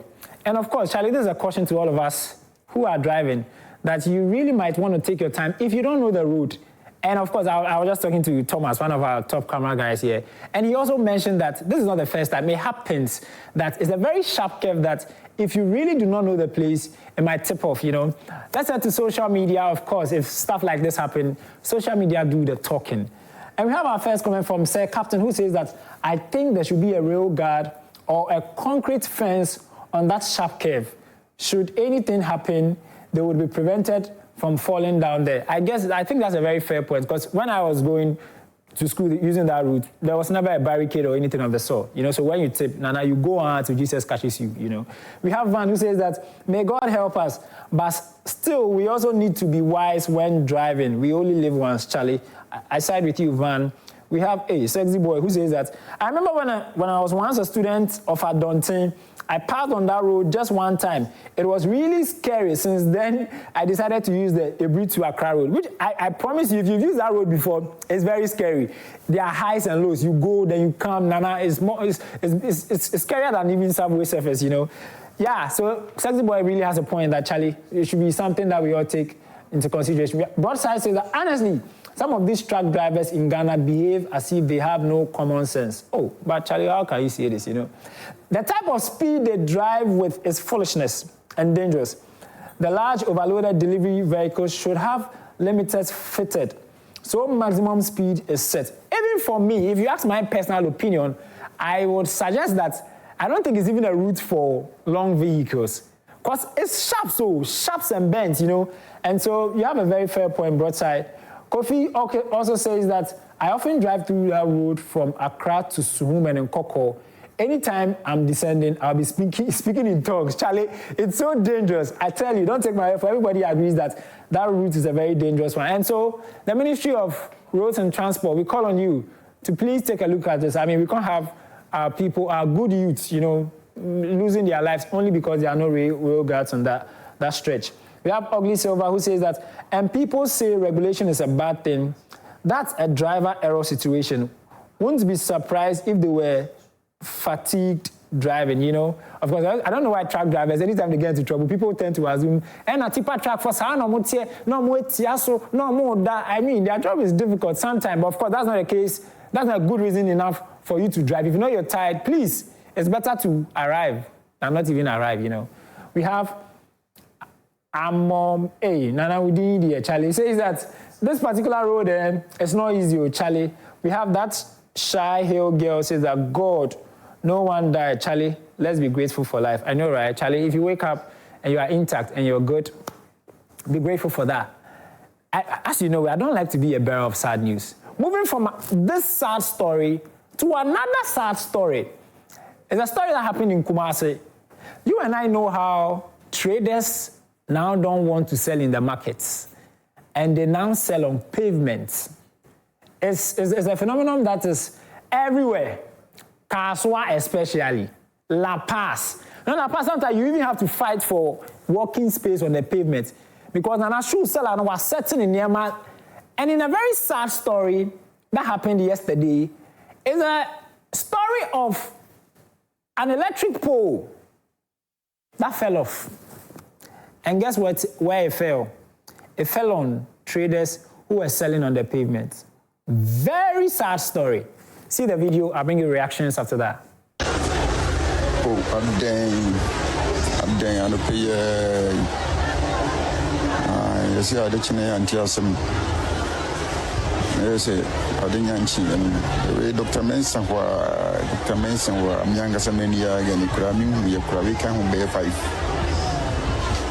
ye bia kati free kuni power mano mutunton boko jeni nkruma ne nyadwa ne deben wo kwana no ho na Dr. Mensa wa afibia ka kuni power Ama ya kache mse motu kwa na motono ma munye very careful so ka na ti free so ba edin e dokuni pa ama e ke koma small mo bo e catch them ma say e kwan no ho na motino mo bo ma wa wo rebe ho obi nka se bi say e nsibie it's too much huh boko one city near the no nti mo be fa ho de ewu we ni patreo ni patroni aso mo taxi no a do mo ko ni patreo so you're fine ti abano be na kiti ano central market no mai ni amani pa ko mo ni mani pa kuna e pa wono mo fu o sa pa we hu na o se to di tu mo bi efu ka ni sani ba sei na ehu ka ni fi so na sani ba ehu so can be man. Charlie, oh, my cool, sorry, how much so Kotoniama. I mean, your man wakes up at dawn trying to make ends meet only for her to be hit or struck by a falling, electricity pole. This is a very sad story. In any case, I mean, people are making the argument that, Mama, other than a shop, why is there a designated place for you to sell and you still choose to sell by the roadside? And so some people believe that it's their fault. The point of view that people are also not watching is that if an electric pole is going to fall off, I don't think it's just, a one-off incident of it was just catastrophic or, I don't know. Perhaps it shows the signs. So some people are also calling on the Ghana Electricity Company that now, Charlie, what is happening? Are we just walking around and now perhaps the next street light may hit my head, And so, of course, people are I don't like this. And it's a very sad story for me because growing up, my mom sold in Agbogloshi Market and she sold tomatoes, is what she's used to raise us. And so I'm just imagining if we were my mom, Charlie, that's it will probably tear us down, What's our social media got to say on that? Easton 4 says that if you mistakenly step on the things, the way they will insult you, she's making the point that when you're walking on the pavement, now hey, now they'll give it to you, they're there to make money, of course, but it should be done in the right way. Elegant, the gossip, says that when the assembly tells them not to sell close to the road, they will not listen. They will use it to do politics. And it's one of the things I always keep asking myself.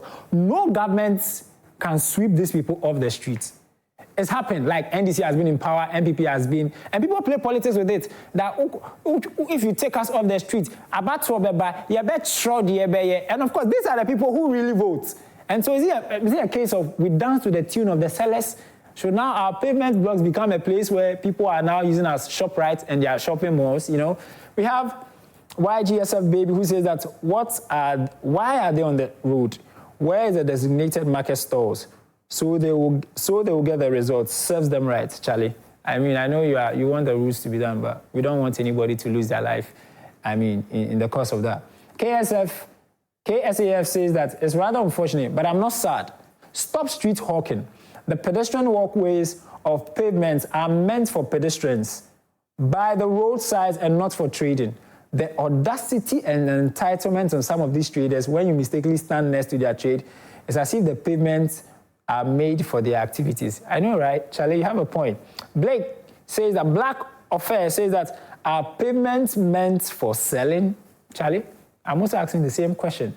Red Soko says that they have marketplaces built for them, but they still go on the street to sell. They blame the government when tragedy happens. Jude Kafuide says that yet the assembly takes them tickets. Yeah, which is a very shocking thing. Can you imagine? The local assembly, all of these traders, they pay tickets. The local assembly cannot enforce the rules to sweep them off the pavement. And so they take it more like we are even affirming what you're doing, you know. We have a Yin Kaba who says that when they say don't sell by the roadside, our market women won't listen, wishing a speedy recovery. And apparently it was 3 women who had to be rushed to the hospital. We have Costello who says that every year they keep repeating the same mistakes without learning. If the sitting government forces them out, they will heavily criticize the decision. They ignore the dangers of selling so close to the road, putting their lives at risk. At times, pedestrians are left with no choice but to walk in the middle of the road, facing oncoming traffic because vendors occupy the sidewalks. Yeah, but of course, there's a new sheriff in town. And so perhaps things may change. I like to be very optimistic and just see that. I like to give people the benefits of the doubt, that they know what they're doing. All right, moving on to the next story is one that is of national concern. We're talking about illegal mining, Galamsey. Thankfully, yesterday, the new sheriff in town, I'm talking about the Minister of Lands and Mineral Resources, Honorable Emmanuel Ama Kofi Boa, made us aware that they've revoked all the license of people who are mining, small-scale miners in our forest. And according to them, they've been able to reclaim some 7 out of 9 forests that were, you know, ransacked, if I should use that word, by illegal miners. Then to the story that I'm bringing to you. It's a story of this same Honorable Emmanuel Ama Kofi Boa leading a new team or commissioning a new body what they call Blue Guard Initiative, Blue Water Guard Initiative. And this is a group of 470 young men and women who are under the Ghana Navy Riverine Commission. And their job is to go and protect the water bodies. And so they were commissioned a few days ago. This is a video of them parading, jogging, warming up for the exercise. Don't forget, illegal mining is of national concern. But before this particular, fits they were doing, this exercise time they were having, the day after they were commissioned, you'll be shocked at what happened. They were dancing to Zomi Zo. Illegal mining, watch the video, I'll bring you comments after that. Hey, get it on so. Hey, get it on so. Hey, get it on so. Hey, get it on so. Hey, get it on so. Hey, get it on so. Hey, get it on so. Mining Galamsey, and we are turning to Zomi Zozo. Just so you know, this is not the first time the ministry or government is deploying troops into the forest reserve to protect our safeguard our water bodies. There's been Galam Stop. Galam Stop was initiated by other previous governments, which even had military men. Now the soldiers couldn't sweep them out. Now Zomi Zo. You guys, let's run to the social media comments, you know. Akogo says that I figure their training ground should be underwater training. They are going to safeguard the water body, so Charlie, give them some time, let's see what happens. Ziggyman says that exactly how we want it in the system. However, they should go and exhibit or continue what their predecessors did. Respect the command. It says go and protect the water bodies, not to go and protect the illegal miners. Ziggyman, you make a fair point. But the point is that armed military men with guns couldn't sweep out illegal miners. Zomi Zo is going to sweep out illegal miners. Well, let's see what other people think. Son of Rex says that, Mahama, your concept, pal. If then dash these people 500 cedis each for Galamsey site, that will go people Charlie, because everybody feels that Galamsey is a serious issue. We are thinking that perhaps there should be, we don't want to do drones again because we've seen that drones are being shot down and things. They should be flying a chopper, helicopter. Zomi Zo is going to protect. Blue Water Guard, I should stop calling them Zomi Zo. Blue Water Guard is going to save them, you know. Curtis says that police and soldiers serve, then they tip them. See kiddies. Anyways, job for the boys and girls. That's what social media thinks. That perhaps they are playing politics with Galamsey because it's more like something for party boys. Albert Natai, probably known as Bongo Idea, says that at least Mahama has shown leadership and exhibited the desire to fight Galamsey. Might not be sustainable, but still better than the guys who were giving out mining concessions to mine in forest. CK says that I hope the Galamseyers won't use money to lure these ones. I'm seeing something. Blanksy says that Charlie hard, I don't go lie. Estonia Burger says that it was it was low-key recruitment, and because I don't hear anything. Yeah, people are wondering how come it wasn't. Just so you know, they've commissioned 470 people now, but they intend to open it up to 2,000 more young people. So Charlie, keep an ear for that. Orange Care says that they forshave all of them ahead as a sign of honesty and integrity. However, those against these moves, we are the same people complaining about unemployment. They give us small jobs and you're still complaining. Charlie, illegal mining is a big deal, and I think we should fight it with all our energy. As you know, it's a Thursday, and of course, we're going to give you the throwback video. But my name is Derek Elom Ashilevi, and it's been Watch Trending with me. I leave you with the video of the day. I'll see you sometime. Leole, hey, leole, leole, le bomole, le abekule, leole. Come on, leole, le bomole, le abekule, le bentoile. All right, gonna let the neighbor know. Shana not turning the nyama. Come on, gonna let the neighbor know. Shana boom stand the hip. Gonna let the neighbor know. Shana not turning the nyama. Come on, gonna let the neighbor know. Shana boom stand the hips. All right. One on. Master ten just going for the dance section. The time the boy don't call about take a test, pick up on. Check, you know what I mean? Hey, you know what? Yeah, man. My dog's already upon cool, man. All right. Hey, what I want? Put the bench down. Hey, put the bench down. Look, I say, put the bench down. All right, take go where you like. Take go where you like. Aisha, come on, man. Let them know so that's nice, you know what I mean? Hey, I say, take go where you like. All right, Aisha, tell them to make them know say that's nice, man. Sure.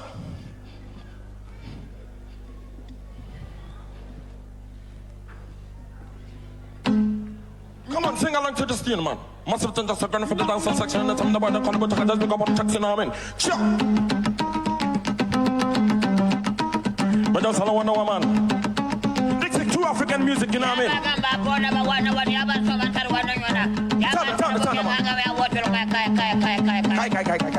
right, come on.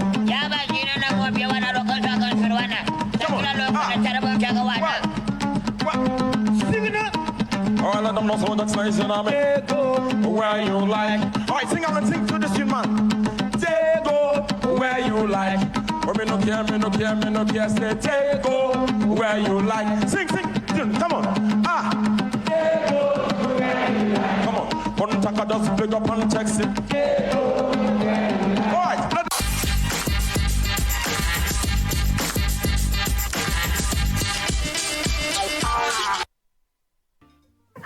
So how important is it for you to plan your future? You've been asking yourself this question. I know one thing, a lot of young people now don't even know what the future is. You know, they just think that life is all about social media. Let me just move and go and go and go, and that's how it is. Everything will fall in place. No, it doesn't work like that. You actually have to put into structures to get things working for you. And I have with me Mrs. Selassie Doku. And Mrs. Selassie Doku has this great event coming up that, trust me, if you do join, your future is half done. That's the most important thing, half done. Hi, Selassie. Hello, Rosalie. How are you? I'm good, yourself? I'm fine, thank you, and thank you so much for being here. Thank you. And thank you for the event. You know, when we're having the conversation, I was like, this is what we need, especially the younger generation. And even the older ones, some of them, even in their 40s, 50s, they still don't know directions. Like, they're like, okay, what do I do? How do I plan? How do I plan for my future? How do I get a better future? Some are still very, very confused. So tell us about this event. So this event is one of the series of events that I have with 360 Living Institute. I have a series called the Complete Living Series. And under that series, we do different things. So we've done stress management around the Christmas holidays.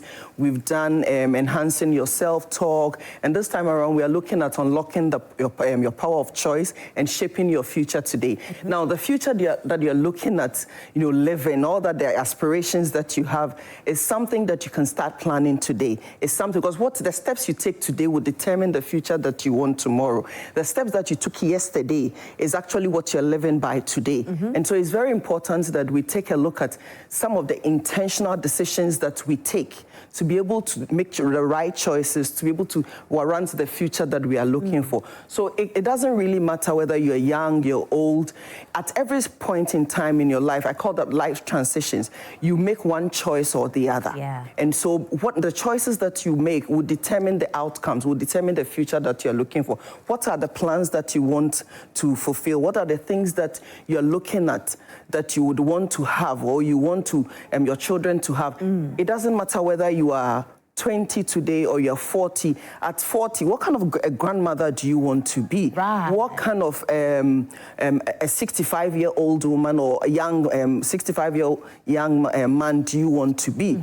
Do you want to be somebody who will be helpful to others? What do you want? How do you want? Yesterday, a sad incident happened. This elderly woman, about 84-year-old, came around to the clinic and she was not well, and I was just talking to her, and it kind of just, emphasized on some of the program that we are going to have, sometimes the choices that we make.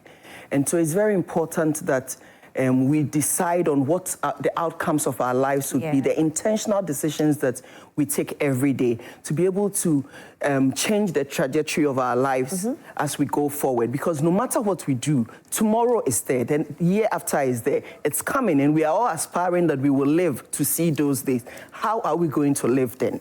That's very important. And, a lot of choices that we make today affects us tomorrow, especially the whole social media era. We make some choices based on what we have seen others do without even knowing our interests. If I want to make a choice based on how I want to be, what are the things I have to consider? So at least there are quite a number of things that you want to consider when you're making choices. There are, as a psychologist, there are frameworks that you can use. There are some that will touch on your emotions. There are some that will touch on your cognitive abilities. There are some that will touch on your professional abilities. So depending on the choice that you want to, that's why I want to bring this program. If you join the link, you'll be able to know exactly some of the things. So there are some barriers that you have to cross. Okay, there are some barriers that, there are some cognitive biases, there are some emotional biases that would hinder you from making those choices. But then at least emotionally, in the next 10 minutes, the decision that you're taking right now, in the next 10 minutes, how would that affect you in let's say, an hour from then? Or let's say 10 months from now? That decision you're taking today, in the next 10 months, how would that? So these are theories and strategies that you can use. Just to mention just one. So we call that the 10-10 rule. So that 10 minutes, 10 months, and 10 years. So it's part of the strategies that you can use to actually make a decision when it comes to your emotions. And we make decisions, intellectual decisions, we make emotional, our relationships. So all of that is involved in this? Exactly. Choosing a life partner? Choosing a life partner. Yes, your life partner that you choose today, or the reasons for choosing the particular life partner or going into that relationship could make or make you.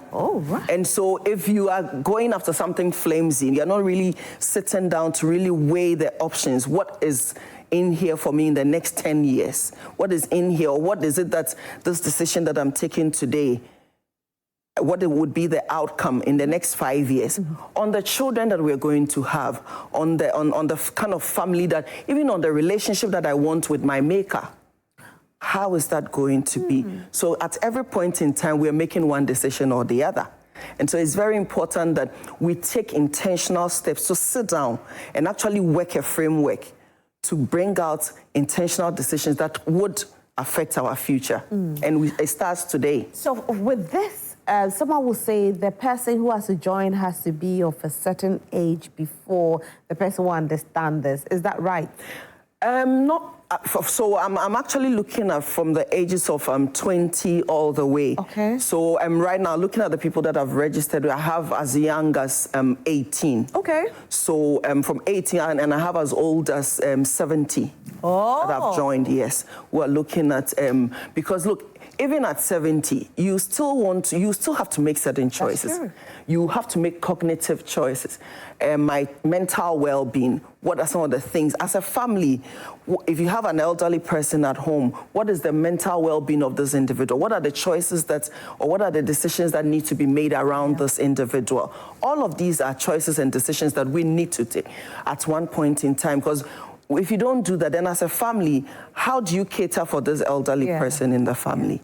It's also important. That's very true. And so how are people to register? How can they register? So you go on social media, Selassie at 360 Living, and the link is there. Just registered. It's closing at 2:30 this afternoon. Oh. And it's today. So at 2:30, just go register, and then the link will be sent to you, and then you can join at 3:30. Oh, so it's a digital thing. It's virtual. Yes, virtual. Oh, that's nice. So in the comfort of your home, you can join it and make the right decision. That's lovely. And it's free.